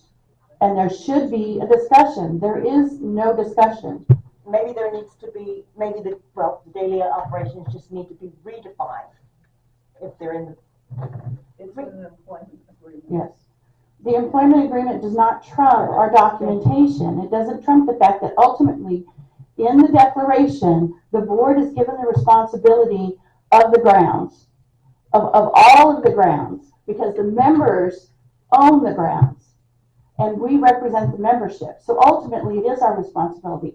I don't want to micromanage Mr. Peterson. I have other things I want to do, but when it comes to fundamental changes at the pool, at the par 3, there needs to be a discussion. Can we move forward with it? Can we afford to keep it like it is? We forget that we have 3 eras: historical, from the fort, from Brown and Root, which I'm not sure, but they may have been the ones to put in the par 3 before Fort Clark Springs Association even came into existence. So to put that out in the Historical Society, is a misnomer. So we have different histories. Which one are we going to take it to? How are we going to maintain it? The conversation needs to be had. I'm not talking about stopping daily maintenance issues that come up, but we have to have a process going forward, because the pool needs to be taken care of before we open in the spring. And we really need to do something with the par 3 because it's the first thing everybody sees. And we have to discuss on what we can afford at this point. So that's all I have to say, other than I think, whether it's a committee, or the board that comes up with the process, it needs to happen. Well, I'd like to see the board come up with a process, because we don't need another committee. I do think we need input from historical. Well, they can, certainly, but they can be part of the discussion. Yes.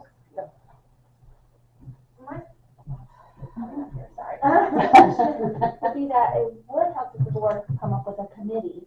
Because what I'm hearing is that the architectural committee, the historical society, and Mr. Peterson and you all need to be involved in these decisions. So maybe the board needs to come up with a process of voting 2 people from each of those groups to be a part of this. It sounds like this is too big of a job for just you, for just him, and for just one committee to deal with. Thank you. I appreciate that.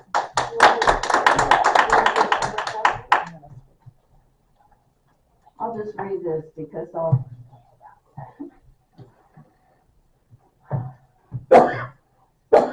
All right, this is my opinion. A task force is under the EO's purview and works directly with him. We do not need another board committee circumventing the EO. Committees have repeatedly tried to run the fort and failed. There's evidence in the files all over the place. The board and its committees are not supposed to run the fort, unlike what I've heard come from the audience when I was in various meetings, that the board should run the fort. No, that is not our job. We are not to run the fort. We are to make sure it's run well, but we are not to run it. It's in our code of ethics. And if anyone needs a copy of it, go to your declaration. There's a copy of it in your declaration. It's in the bylaws. It's in your bylaws also, yes. We are to ensure that the association is well managed, not to manage the association as a board. We have many talented, knowledgeable, and energetic people on the fort. I mean, obviously, you're very passionate about what you do. Those talents are often wasted on special agendas and pet projects. The missing piece has been someone that sees and understands the big picture and how all the parts work together for the good of the fort, not just individual members. If we are working for the good of the fort, then we are ultimately working for the good of the members. Alan has filled that gap, and he has the expertise to do it, so let him do his job. That's my opinion. We can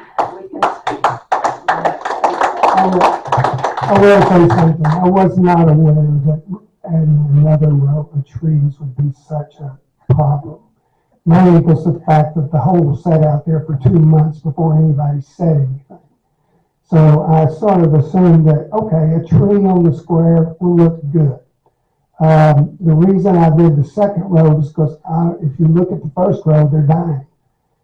And I don't think they're going to last another 10 years. The trees that are going in will be there 20 years to 100 years from now. That's why it was done.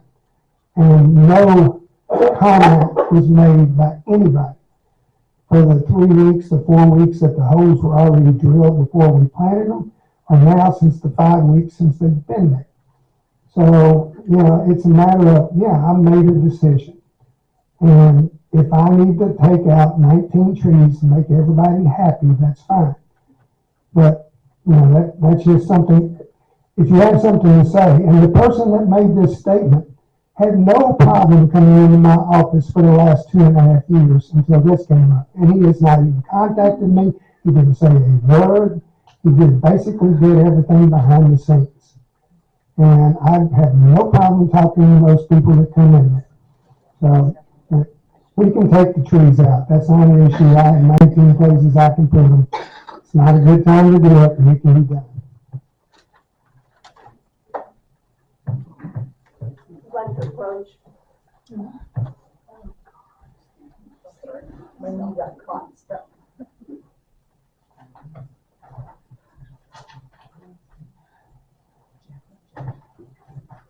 I've been up here before saying this, and it's been a while, but I want to say it again. I think what the board needs is to have a professional come in and do board training. Somebody that y'all can trust that can help you function better as a board of directors and not take little pieces off. What I also see going on is bullying Mr. Peterson, and that's being done by a number of members and also some board members. You need to get over it. If he walks, I don't know who we're going to get to replace him. He's not a misogynist, as some of you have called him. You look. Why are you looking at me? Because you were the one who said And you it. pointed at me, why? Keep going. All right, this is not the point. No, This but is not no, the discussion. it's not. But I mean, there have been a number of people, mostly women, in this group, a small group of women, who have been very vocal and very against Mr. Peterson. There have been some of them that were against him before he even moved here. It was 2 days after he took the job, and it was announced he took the job. They were opposed to him. One was opposed to him because he didn't live on the fort, didn't own property on the fort. So what? We weren't going to have somebody because they own property on the fort. It is because of his expertise. And we could never get somebody with his experience and what he has his experience in. Again, I don't think. We can't pay for it.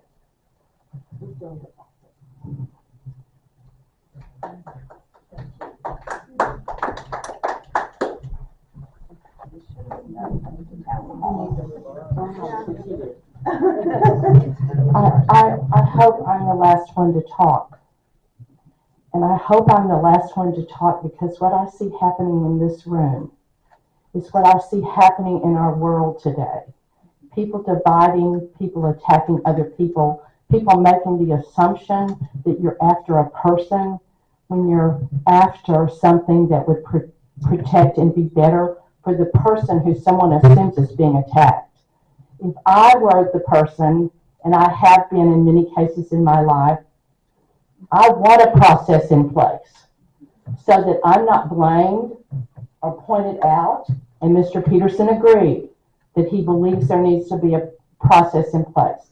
I also believe that there are people that are not on committees because they have other things going and not on architecture or something that care about this place and are experts in things maybe you don't know about. So I hope to the board, Constance is right, we all need to have a lesson in training on how to deal in public situations like this. So we have civic discourse. We've lost it. There is an issue when one person can make decisions, whether you agree with the decision or not.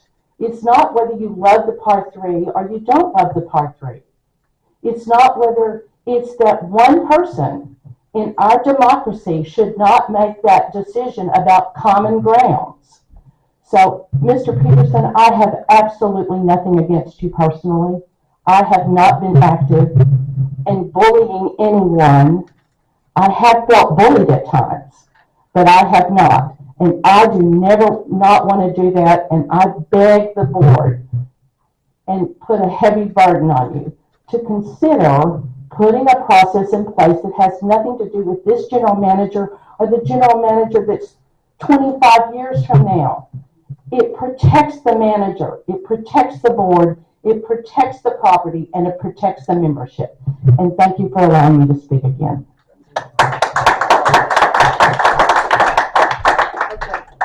If no one else has anything to say, I think we should just put this aside. We should discuss it in executive session and bring it up at the next meeting. I would suggest the town hall to discuss this stuff, and we go to a board format, a board meeting format. X number of things to do, we say what we're voting on, what we've done email votes on, that type of stuff. And then if we need a big discussion, then we have a town hall. That's my suggestion. Can I say something? I'm a renter.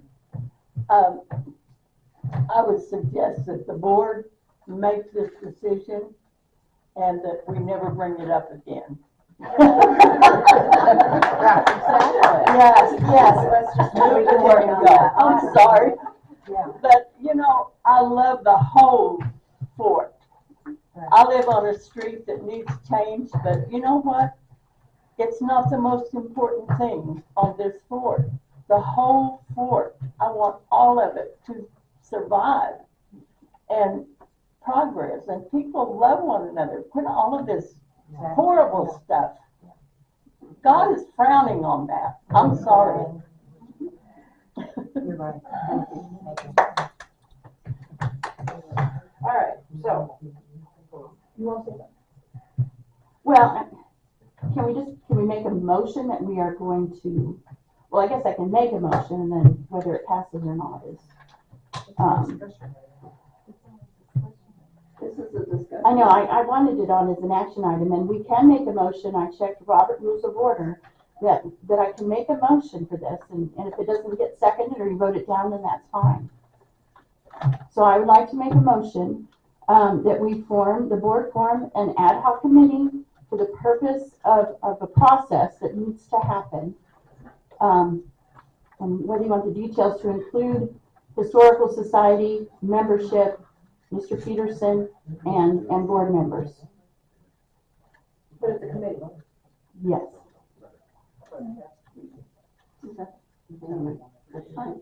Make the motion. That's my motion. I second that. Great. Great. All right, those in favor? Those opposed? It's not that we don't want to go forward, it's how we go forward that we want to discuss. I want to discuss it. I mean, you have to go forward. We can bring it up again. Yes. It's not dead in the water. No, I'm trying to talk to these people. Let's move on. So, with that said, we need to discuss this. We'll bring it up at the next meeting and get whatever it is that we're going to get going. We probably will be asking people to join in and help us, or depending on how many people we need. We just don't, this is all new and we need to get it right. So, Can I ask what your objection is? because I'm not prepared to vote on this. That's what my objection is. So, let's move on to the next discussion item.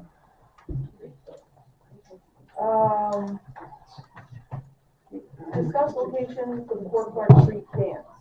Do you want to start this, Mr. Peterson? I've already said my, Can I start actually, Francis? Do you want to start? Yeah, you can go ahead. Okay. Wait a minute, I was trying to find out where we were going to discuss it up here. Do we want to discuss it up here? All I want to know is where is the location of the dance? Why not? Okay, well then go ahead, Francis, whoever's gonna go.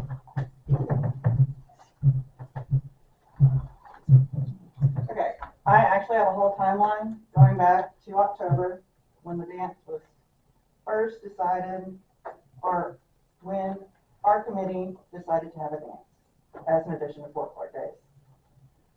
I have all the documentation from every communication I've had. Trust me, if I had known that this was going to be where we're going to end up today, I would have taken better notes starting in October. I've got this all here. I'm not going to read it to you. This meeting has already been exhausting, I believe, for everybody. For me, what matters most is I contacted everybody that I was able to locate. That's not what you told us. You said you contacted everybody. Okay, No, Linda? no We've already- locate, no locate. All right, let me clarify. I did a CAD search for every lot owner that would be affected. I spoke personally with Mrs. O'Rourke with B Suite. I did not speak with Jean because she was on her deathbed. I spoke with her son and daughter-in-law. I was in contact through our committee at that point with Chris Sweet, who owns the Manor Lodge. All of these residents gave their absolute support of the dance, had no problem with it. So, that covers the residents. I also went to the fort and asked for a list of all the stable renters. They would not give me that. So I asked on social media, I have a copy of the post, if anybody would let me know. Every person and name that was supplied to me, I contacted or attempted to contact. I thought I covered my due diligence. So if I did not, I apologize to the horses, to their owners, but every person I talked to, copies of our correspondence, had no problem. We want to help, as do the residents. So for me, being here right now, it's just blows my mind. Because all we are trying to do is provide entertainment, fun, bring that back to the fort. Because obviously, it's not happening right now. I did my due diligence. If you think that I would put Elsa O'Rourke in any kind of danger, you are insane. And just to judge. Can we just have the facts and not the opinion? Yes, but you know what, Linda? When you cornered me on the street yesterday, all I asked you was, I left you crying. So I'm sorry if I'm getting a little upset now. And I will now turn this over. The one thing I did want to mention, the very last part of my timeline, is that Henry Garcia yesterday confirmed he had no problem with the location of the dance between the commissary and the stables for Fort Clark Days. As does Sheriff Coe. I will amend to that. Henry called me right after your conversation and said in no way did he say it was okay. He said he would not take responsibility for it. You also said she didn't talk to any other members. I'm turning it over. Christina and I received an email from Mr. Peterson on February the 11th that he had obtained a temporary liquor license for the butcher block for Fort Clark Days. When Christina and I met with him on January the 6th, he informed us it would be no problem getting the liquor license for the commissary. Who authorized him to get the liquor license for the butcher block? The Fort does not run the Fort Clark Days. The board does not run the Fort Clark Days. Community Council runs the Fort Clark Days. And no one on our committee authorized him to get a liquor license for the butcher block.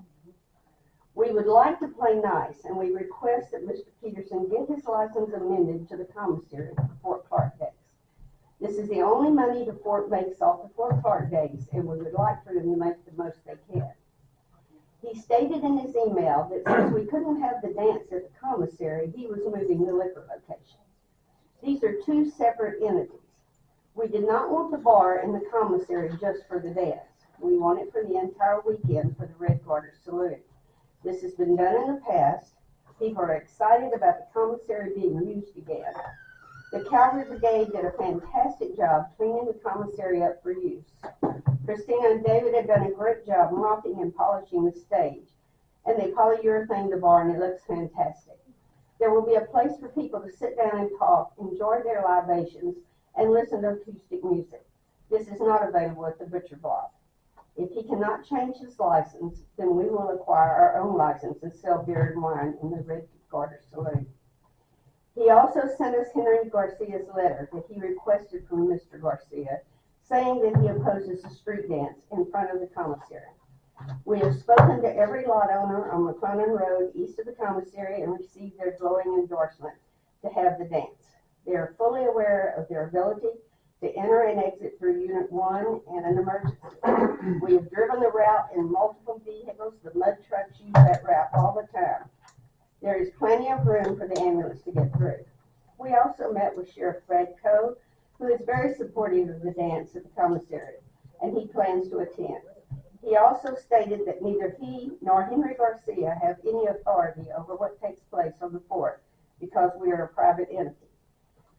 They are there to serve us, not tell us how to do things. Randy from MUD has relayed to Henry there will be no barricades, no vehicles of any kind on McClellan Road or Bowie. I spoke to Henry yesterday afternoon, and he said with those stipulations, he doesn't care one way or the other about the dance. All he cares about is being able to get his emergency vehicles through if necessary. Now I want to address the statements made by Linda O'Brien and Alan Peterson that Christina and I have lied about contacting everyone east of the commissary and the stable clientele. Linda stated that we did not contact her about having a dance near the horse stables. On October 16th, after I worked Sutler's store, I joined Linda at the stables to meet Hiccup. At that time, I told her we were thinking about a dance in front of the commissary, and would it disturb the horses? She said no, they would be in their stalls by then and would probably be interested as long as no one was throwing things at them.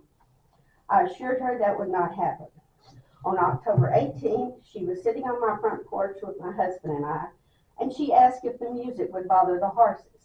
I said, Linda, we just discussed this 2 days ago, and you said it wouldn't. We held our Fort Clark Days committee at the commissary Wednesday evening, and we had a fire drill in the street. We were able to clear the street in under 30 seconds, and one of the people was on a cake. There will be no golf carts or vehicles on or next to the street. There will be no barricades in the street. We only need to be able to move people, and people who are spry enough to dance or spry enough to move out of the street. On February the 8th, our committee voted 100% unanimously to have the dance on McClendon Road. All this being said, we're having the Friday night dance on McClendon Road in front of the commissary.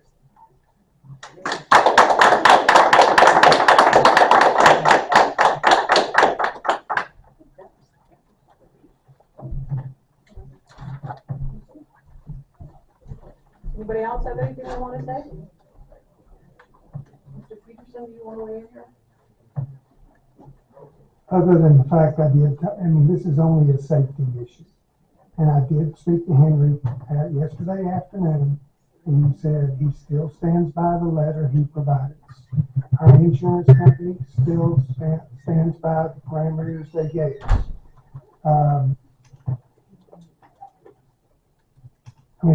It's pretty self-explanatory. They contacted me the first time I contacted me. I said it's not a good idea, and I told them my reasoning, and that's where it's gone. I still don't think it's a good idea.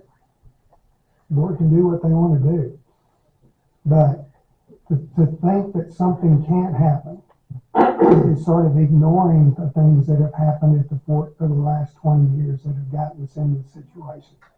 So, therefore. I have a quick question, Mr. Peterson. Is the insurance available? Have you made the insurance available or given them the option to purchase the insurance? I have given them the information for the insurance. It does need to be purchased, but it still does not absolve us from any liability for not providing proper egress or egress. Is that correct, Ms. Francis? Absolutely not. This is the first I've heard of insurance. It was on the email that went out. Well, it might have gone to the board. Came to us. Okay. Actually, the Fort Clark Days Committee has been purchasing insurance for years. That's a special event. Can Fort Clark Days afford $350? Absolutely. Thank you. Right there. Oh, that's a quote? That's a quote. Yes, sir. Mr. Peterson, is there anything that you can think of that we could do to mitigate any of that, or is this just, are you kind of just saying this is completely off the table, or is there any creative ideas that we can come up with to mitigate this so that we could have it there? I'm just The problem, and it's not me, this is Henry. Everybody questions his authority. He's the emergency authority for McKinney County. What he says pretty much goes. He has more authority than Sheriff Brad Coe. He has more authority than I do. He's the one that made the statement that he has routine calls to 3 people down there at the bottom of the hill that he goes routinely. If there is anything that keeps him from getting down there, he is worried about the liability of him and the fort if we okay it. That's why he's walked away. He said, I'm not okaying it. So it's not going to be on him. It'll be on us. And that's sort of the problem. There will be no problem.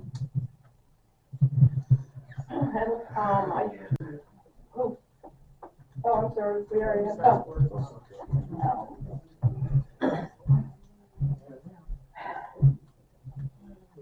Just a thought, we have done it before. I don't know if it'd be possible to change it now. Why don't you have the dance down at the pool area? You have the stage there, you have electricity there, and you're not blocking any roads. Well, it's also been held at the Butcher Block, and it's also been held in front of the museum. And in fact, as of yesterday, I was told that it was going to be held in front of the museum, and there would be nobody going down the other road. But that seems. I agree. That's another thought. Why not you just have it in the open area right in front of the museum? What's going to be there? The Buffalo Soldiers will be camping in front of the museum. Okay, I did not know that. Thank you. And why can't we have it at the Butcher Block? The whole idea of this was our arts and crafts vendors will be in the commissary. The bar was supposed to be in the commissary. So it was a natural thing to have the dance right there. And like somebody said, it's been done before. That's where they used to have the dance. My concern is that now I heard something yesterday, somebody came back from a meeting and said that you were gonna have, an acoustical, group at the commissary, Inside the commissary. and that there would be a dance band at the, At the butcher block. right, that's what we heard. No. That is what I heard yesterday. From who? You. Absolutely not. I have Yes, never ma'am. said. I'm sorry, Chris. You're mistaken. I am not I have mistaken. never said anything about having a dance at the butcher block. There's not room down It there doesn't, to have a it dance. doesn't, no. Okay. If this is a liability issue, in my I'll judgment. pay for the insurance. We've got it covered. It doesn't cover it. But if it Then doesn't, why am I getting insurance? It only partially covers it.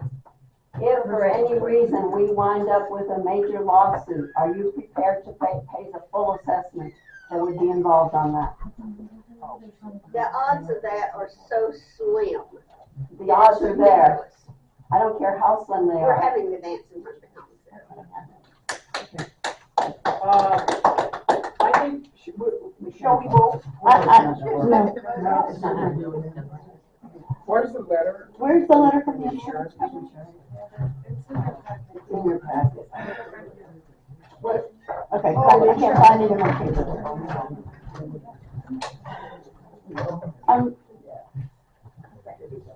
The insurance company said, so it says, the best action from an insurance standpoint would be for Collect Days to obtain a special event liability policy for the duration of the event. This would add the appropriate buffer of liability between the event and your normal day-to-day Fort Clark operations. And also, it's my understanding by asking the members that live over there that mitigates liability also. Unit one is not, weighed in.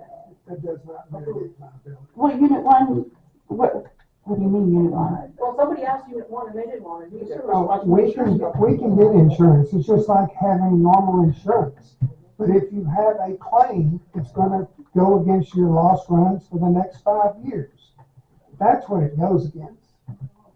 Well, there are also two accesses. Everybody keeps saying there's one access. No, there's not. There is two There's one accesses. access. There is two. No, Henry Garcia says the ambulance can't get up that gravel road. Well, then maybe we could park it over there, the ambulance. No, I don't think so. It's not even a gravel road. No, Excuse me, it's one the of the back guys one, was the there. back road is gravel coming up from unit one. It's a very steep road with ruts and very large rocks. Not even gravel, you're saying. Okay, And okay. I've offered Kalichi to fill the holes. I have it at my home. There's someone with their hand up in the back. Stand up, Mallory. Sorry, I've offered Kalichi and dirt to fill the holes if that road is a problem. I have mounds in my house, as everyone knows, that I'm more than happy to do ourselves. So tell me again, are you having something soft at the commissary? Inside. It's inside. And gonna have a dance band on the All day outside. Friday and all day Saturday, there will be acoustical music inside the commissary. Okay. Friday night, there will be a band up on the balcony of the commissary for the dance. And they'll play for how long again? 7 to 10. It's 3 hours.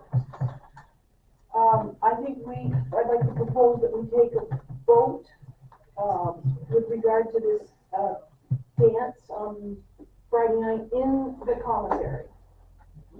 Outside. outside. Well, at the commissary, I should have said. In the street. In the street. In the street outside the car. Okay, so, anybody opposed to that? Do you want to take a vote? Say your Make a motion motion. again. The motion is that there be a dance. Who's making the motion? I am. I don't think we can do that. If you're acting as president. Okay, fine. You make the motion. I'm not in favor. No, the motion, All right, I make a motion that we allow the dance to happen outside the commissary on Friday night. on Friday night. Is that when it is? Yeah. Okay. All those in favor? We have a second. You need a Three second? seconds. I second it. All those in favor? All those opposed? Same thing you always do. No, it's not the same thing we always do. So wait a minute. The vote, your vote, Linda, is only to break a tie. No, I get to vote. Sorry. That's not correct. Yes, sir. See, it's So, not so the correct. rules of order provide, if the person making the motion votes then against it, it's absurd. And that's why I said I didn't want to make the motion. We are not in favor of this. We're I trying to think tell that- you that. Excuse me. Because of the insurance, because of the liability, we're not in favor of this. We finally have 3 years of clear, no claims. We need 2 more to have a decent rate on our insurance policies. If for any reason we have any kind of claim on our insurance policy, we're gonna go back to square one and have to start over with 5 years of Self-insured. clear claims. We will be Self-insured. self-insured. I mean, and all we have to do is go over to the butcher block to have this dance. What's the big deal? They can go up to the commissary if they want to buy stuff. I mean, it's just. This is a liability issue. It's the job of the board to protect the board. Yeah, but you don't. I mean, we have things all the time that could get us sued, and you guys are okay with that, but the dance, we have a problem with. My name is Tony Hackerbill. I'm a very new member to the board. Welcome. Very, very proud to be here. I've been a lawyer for 40 years, but I'm not here to give you legal advice. And I will not give you legal advice. But there's an obvious lack of communication. And you just previously voted against having an ad hoc committee that could help you all in regard to how you run various projects. I know you disagree with that, and I'm not trying to persuade you in any fashion whatsoever. But entertainment within the fort is of vital importance. While I've only been a new member for a very short time, I grew up in Hondo and D'Hanis, Texas. I've been coming to the fort. I've known the fort for a long, long time. There has been an extreme lack of communication between what seems to be groups that are trying to encourage activity within the fort and those in governing positions. I'm not here to criticize anybody at all. As a new member, I would like to utilize whatever resources and talents that I have to help encourage it. But this fight that's going on about where a dance can be held is something that can really be overcome pretty easily. Well, that's what we thought. So do I understand this to mean that this group that wants to have the dance in front of the commissary can be completely overridden by the decision of the board here today? Because actually, even with your motion and the vote that has taken place, you haven't made a decision. So you haven't said they can't have it. Well, it's correct. That's right.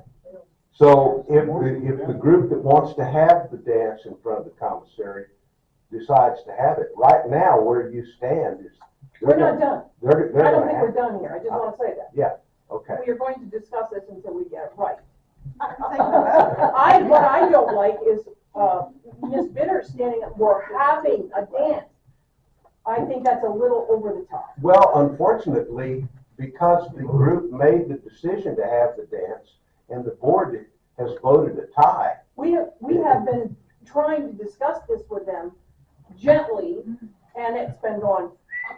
So at this point, we have to take and make a decision. Mr. Peterson doesn't want it there. He's in charge of operations. Her and I don't want it here. They do. I'm sorry, but we cannot afford to take the risk. Well, that is You can have a dance, but just have it 60 feet over this way and over there at the butcher block. Well, I guess my point to you now is because you have a tie vote, you're not making a decision. I know we are, but we're not done. I just said that. Just because we took a vote, that doesn't mean we're done. I have heard reference a couple of times, and I hope y'all don't think I'm interfering. I really look forward to You know, new blood is very Well, I really look forward to doing more, and I don't know, I may be sorry for that someday. No good. Well, it's not necessarily a deed that I'm trying to offer here right now, but clearly there are alternatives that could satisfy everyone. And it seems to me that standing up and offering opinions about for and against gets you nowhere at all. I have heard you make reference once, or maybe a couple of times, that you intend to go into an executive session. Now, I don't have the agenda in front of me, but is this something that you would go and discuss in executive session? We're voting on it. That's what I thought. No, we're not done. We're not done. We're gonna do a revote. I didn't say we were gonna do a revote. If nothing else, we can discuss this in executive session. Nobody's been revoted on. Well, I'm not sure you have the right to discuss it in executive session either. There's a limited number of things that you can actually go discuss in executive session. I think people are entitled to know what your opinion Well, we is in can your come back discussion. out and vote after executive session. Not necessarily. There's a limited. You can't do that? There's a limited number of subjects that you can actually discuss in executive session. That's correct. So, And the purpose of serving and getting elected to a board is that you're going to stand up and say, this is what I feel, this is what I believe, and I'm gonna vote this way. And if people don't like it, then they vote you off the board at some point. I guess one of the issues would be, does the Fort Clark Days Committee even have the authority to take over the road? Well, and I'm not sure that there's any committee that has much authority other than just voicing their opinion. And so the decision to not have a committee maybe cripples you a little bit. However, and I don't know, maybe I shouldn't keep talking. I just really, I'm sorely disappointed that there seems to be a severe lack of communication. And I really am disappointed to come up here and hear people call each other liars. hey guys, we have a person speaking. So to call each other liars in the discussion is really counterproductive as well. What do you think? And rather than go into an executive session to try to talk about this, why don't you talk about it now and just say what alternative could there be? You're saying no, it's not going to happen. They're saying yes, it is going to happen. No, we gave them an alternative and they refused to even consider it. Well, Excuse me, if I can say one thing, talking to Henry yesterday, Henry and I both felt like an alternative was reached until they just gave the presentation today. And now it's sort of to the point that that's not what Henry expected. That's not what, Bud, I talked to Randy yesterday, that's not what he was told. He doesn't have anything to do with the road anyway. But we thought it was going to be held in front of the museum. And that's what was. That was never offered because of the Buffalo subjects. Can I please speak? Okay. Just for a little clarification. Linda, when we knew that y'all were gonna keep pushing and we're not happy with location, we emailed all of you on your suggestion, by your schedule, inviting you all to meet us at the commissary to go over alternative locations and to see where our plans, what we wanted. The only one of you that came was Lisa. We knew you could not come, you let us know. Did you get an email? I don't remember. I don't Linda, it remember. was your suggestion that we meet there at 10 o'clock on Friday morning, and I told you I had to stuff election ballots. Could we do it at 2? And you said 2 is fine. Well, then I sent may have an forgotten. email. I mean, I'm sorry, I didn't do it on purpose. Then I sent an email to everyone on the board reminding them of the meeting at 2 o'clock. And Lisa is the only one who came. I did not even. I do not believe Mr. Peterson that you were included. It was the board. But that's beside the point. The point is we're trying to tell you that we do not think it's appropriate for for 2 or 3 reasons, and you just refuse, and that we've been trying to tell you this for 2 or 3 weeks. Yeah, and we've been telling you for 8 months. But to have your mother tell us she's going to do it anyway? Well, Mother-in-law. Mother-in-law. And I would also like to include, I do have a copy of the email inviting y'all. I also have a copy from a text from Randy with Mud yesterday. Hi, Mrs. Bitter, this is Randy. I talked to the sheriff and the EMS about the street dance. Nobody has a problem with it as long as nobody parks up and down Bowie Street or McClellan west of Crockett Street. Thank you. And just for the record, Randy also spoke to his board. As long as Sheriff Coe was okay, they were okay.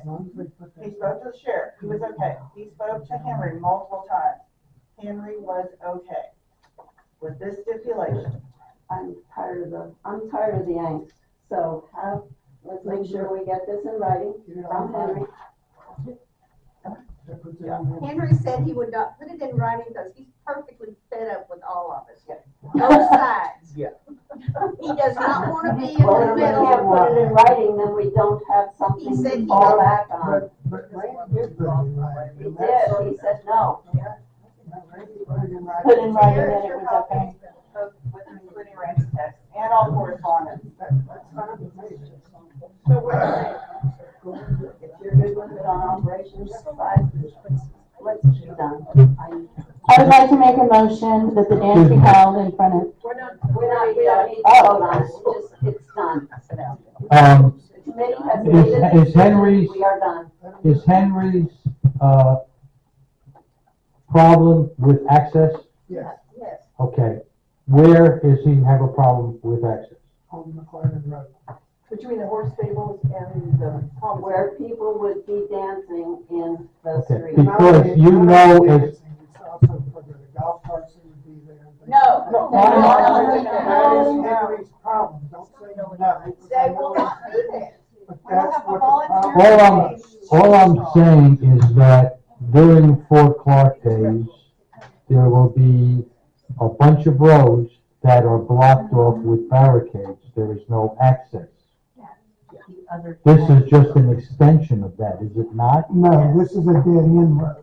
There is only one egress or egress to that road. I understand. But we have put a barricade on the east side of McClendon Road. So there has been every year a barricade up there. So that you could not theoretically come from Unit 1 up past the stables the back way. Right? So, all you would do, if you leave the barricade there, it's there. Now, as far as, and I'm not arguing, against or against anything, but you have barricades up during Fort Clark days. EMS, fire department, police can come into every area in Fort Clark days through Fort Clark Road. You move the barricades and they can come in. Now, you're going to have people walking around, and if you have a fire in there, the people are still going to be there. You're going to have to get them out of the way. Well, he says that in his letter. Right.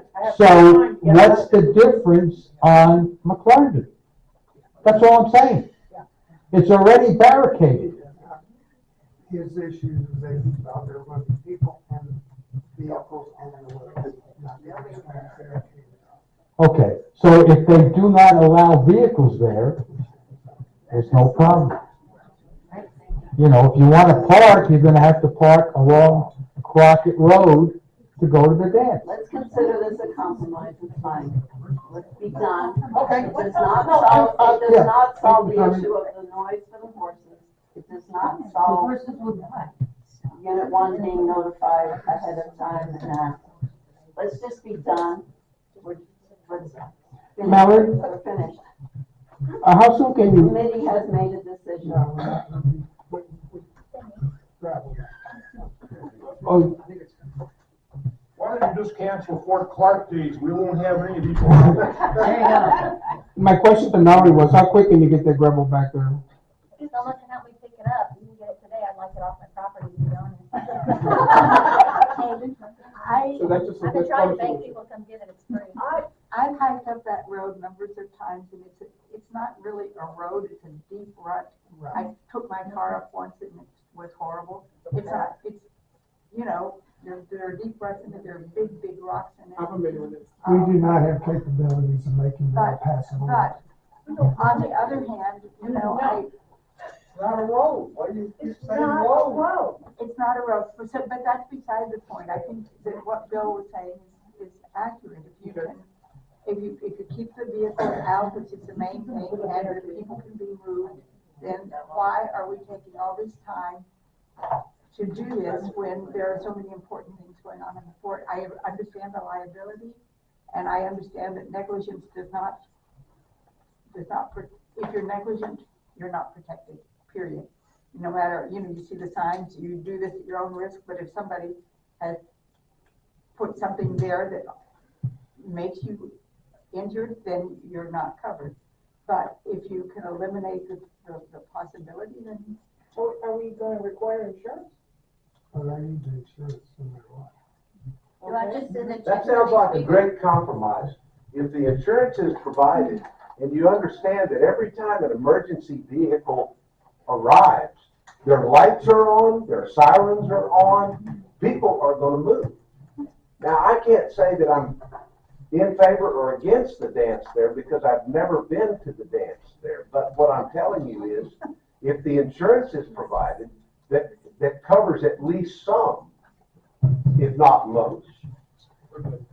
And you gotta understand that if truly an emergency arises, the lights are on, the sirens are on, people are gonna get out of the way. If injury results, I wanna tell you right now that whoever, Thomas J. Henry or somebody else comes in, he's gonna sue everybody anyway.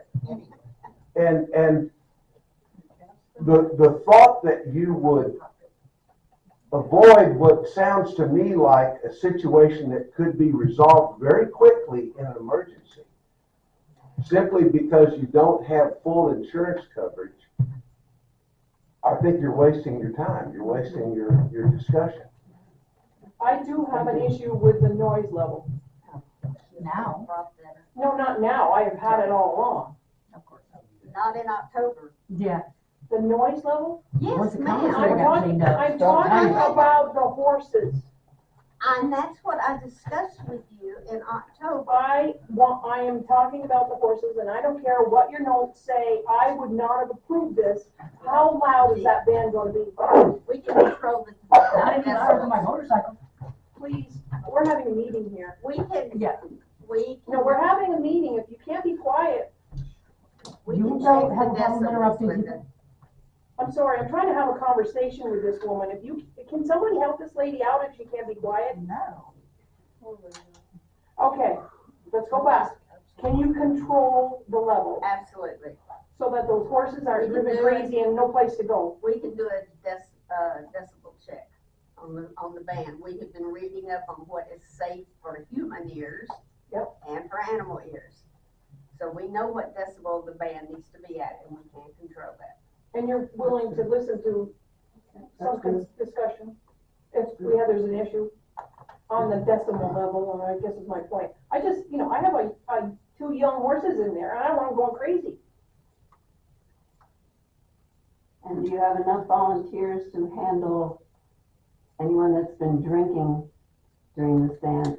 That might not be aware of the emergency? We have a whole group out of our committee. Okay. That does not drink, and they will be responsible. Okay, that is fine. The committee has made a decision. I guess the dance is in front of the commissary. And you'll be considerate of the noise level with the decibels.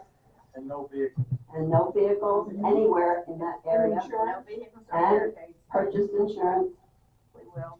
Okay. Indemnify. Are you fine with That that? indemnifies the board. Thank you. Okay. No, we don't We need have to vote voted. on We have- anything. I know, we Let's already just leave voted. it. Yeah, but We've already voted. That's right. Just leave it. It's a tie. You cannot make a decision for that. No, So we say it's okay? So we have to vote again, you're saying? Yeah. All right, well, if we wanna cover. You wanna be it accurate. You want to cover the vacancies, make a motion, and we'll go through it. And I make a motion that the dance be held under the commissary, with all of the mitigation that they've already provided us with vehicles and such. For Friday night. Including what we just talked about. Yes. yes, decibel levels, ability to remove people as needed, and no vehicles in the area, And purchase of insurance. and purchase of insurance. Do you have all that? Okay. Okay. You made a motion, I second the motion. All those in favor? Hallelujah.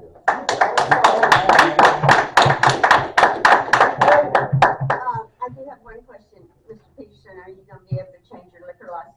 We will find out. You have to do it within 14 or 10 business days. which 10 business days, I'll see if I can get it. okay, thank you. She needs to do it either today or tomorrow.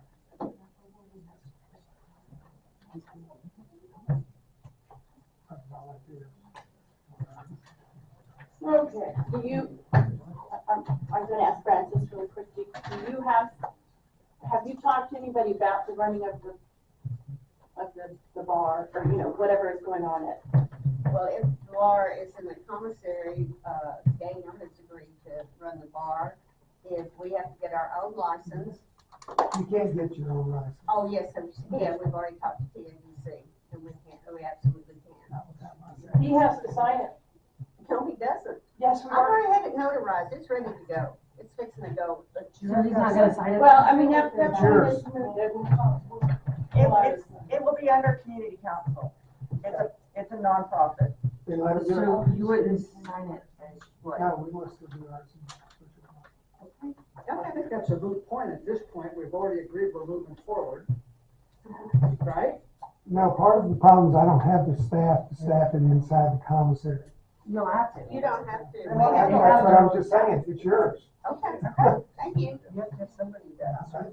Yeah.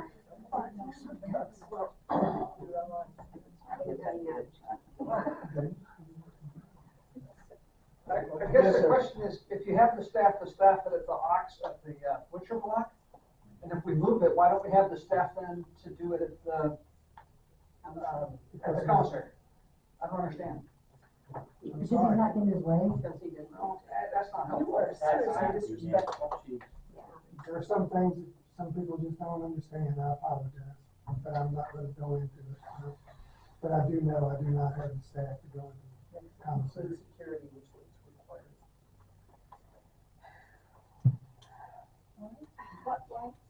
Why would it include security? We don't have security at the bar. Yeah, we do. No, you don't. No, you don't have them there all the time. I think it's resolved, y'all decided to have it, that's great. Okay, we're going to, agenda items, silencing board member cell phones. It's been suggested that when we're having a board meeting, all of the board members here should have their phones silenced and not being used. Turned off and put in the basket. That's what they do, and I have spoken to a woman who's on a board, big board, and that's what they do because they've had issues in the past as well. So if we put the phones in there, they stay in there, they're secure, and then at the end of the meeting, you can have them back.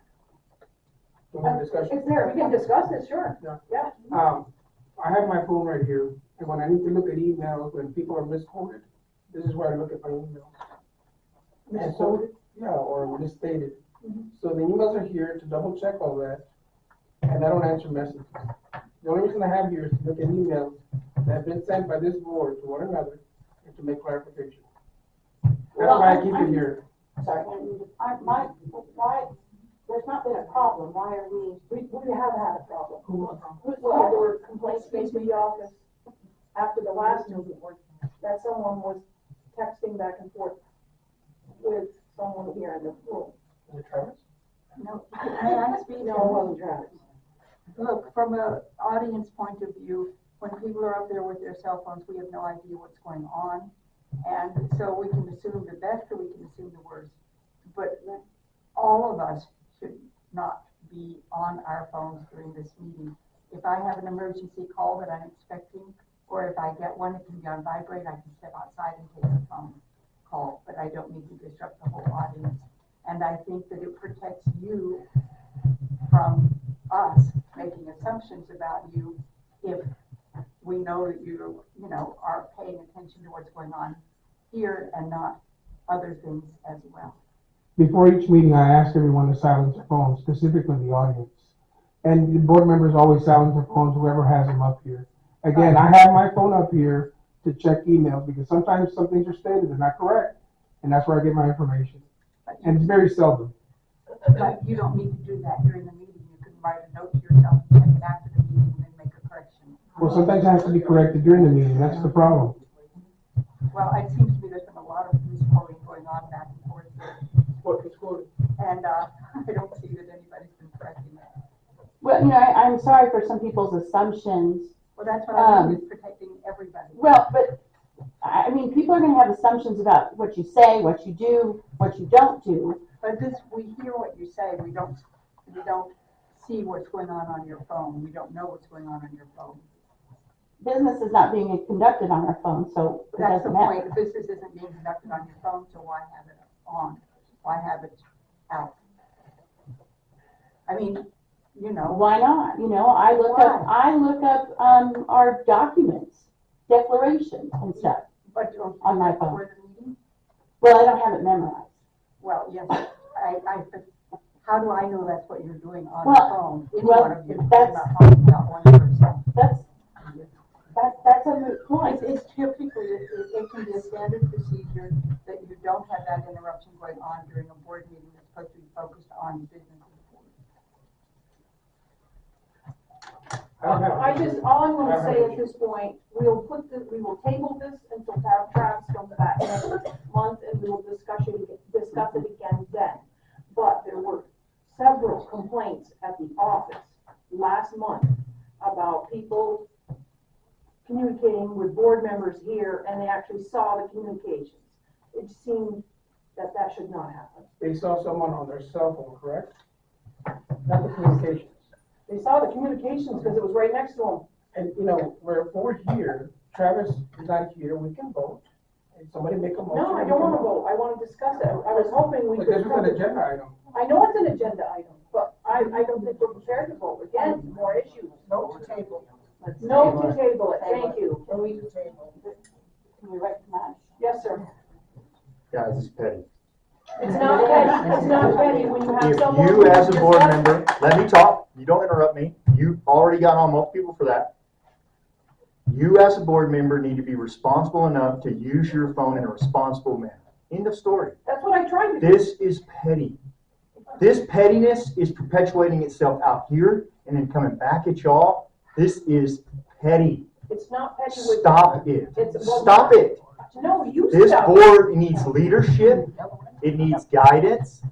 Oh, I'm the sure only- that's you. It's the gonna only be you. thing- All it may be. right, let's go. Once again, thank you Thank for you. that. Now, We appreciate it. I'm not done talking.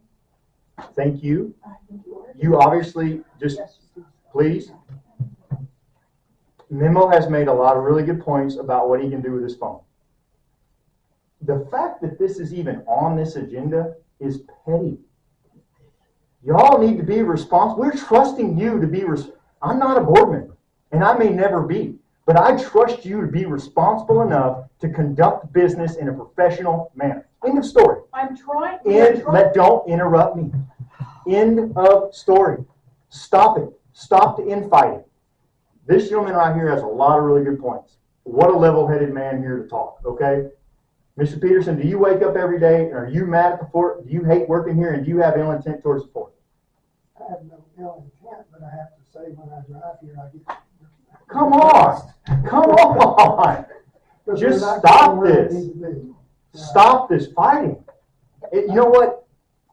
This is the reason that so many people are getting involved. This is the reason there's so much emotion tied up in this room. Really? Cell phones? Come on. Stop this infighting. Stop this pettiness. Y'all are supposed to be the adults. Stop it, okay? Thank you. If came into the office about cell phones being used on the board, then it absolutely should be discussed here. Yeah. If members brought a complaint, then the board should be discussing it. I think we're missing the big picture where if the members see the board on their phone and they don't trust them, then we have a bigger problem than somebody else. That would be my point. Right. That would be my point. And everything, that means the If board we're has not done enough to make the members trust them. Do you want to speak, Ken? She's just ready for hers. Nobody wants to hear what I have to say. She's got her agenda. You know, I was on the board much too long. If people have a problem with what's going on, they have an outlet without going to management or the board to begin with, and that is called community council. Yeah. That's what community council was set up for people to air out their problems and their discussions about whatever's going on. That's where you're supposed to start, not at the top of the board. I don't have a problem with. Because, you know, look at it in this the way. audience. I have a Let me ask problem you a with a question. board member. Let me ask you a question. If you were the president of General Motors, and I am a stockholder, can I walk into your office and tell you that I don't like the color of that Chevy, change it? Do you have a right to do that? No. No, that's exactly what should happen here. You go through chain of command.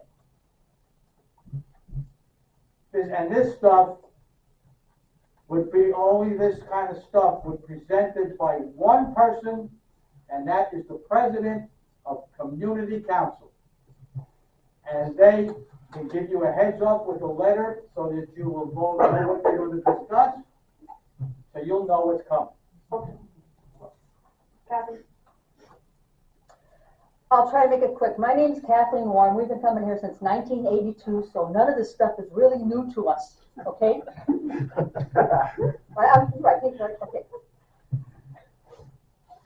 I have seen so many arguments, and first of all, I have to stand corrected. This is a board meeting. This is a board meeting. We are the audience. I've been on a board for 16 years.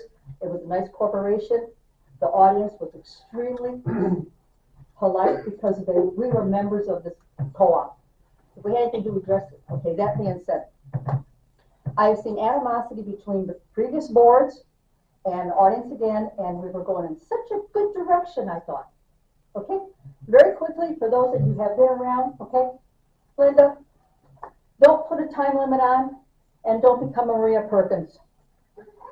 And that's it. I'm sorry if you think I insulted you, but she was the one that really ruled us, and we could not talk, and we were so intimidated until I got up and spoke like I am now.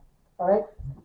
Respect each other, you know, like Elizabeth Hodges said. My God, the cell phone idea is really kind of petty. It's more involved than that. But I'm done. I'm sorry. My 2 minutes are up. Excuse me. I'm just saying, it's something that's important, but we will address it next month, so don't worry about it. Are we ready to adjourn? Oh, no, we need Sandy to do a thing.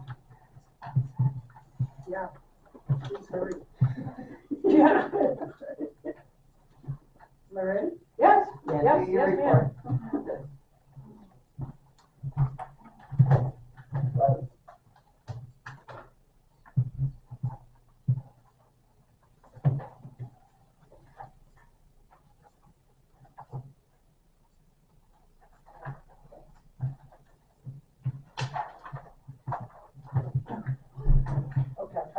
That's all right. No, just short and simple. That's never my problem. You need it? Okay, this is the final election committee report. And it's been an interesting meeting. For having been on the board on and off for almost 6 years, I want to inform everyone, unless state law has changed, board member, this is a business meeting. The board has a right to establish who will speak and how long they will speak. The state says that you have no requirement to allow members to speak, but highly recommends it, although it's up to the board to decide how many people can speak and how long. Now, what you decide to do is up to you. We used to do 3 and 3, 3 people, 3 minutes, whatever. Or you can have a free-for-all like we just had today, which doesn't work out very well, unfortunately. But my contribution. Okay, the election committee met on Wednesday, February 8th to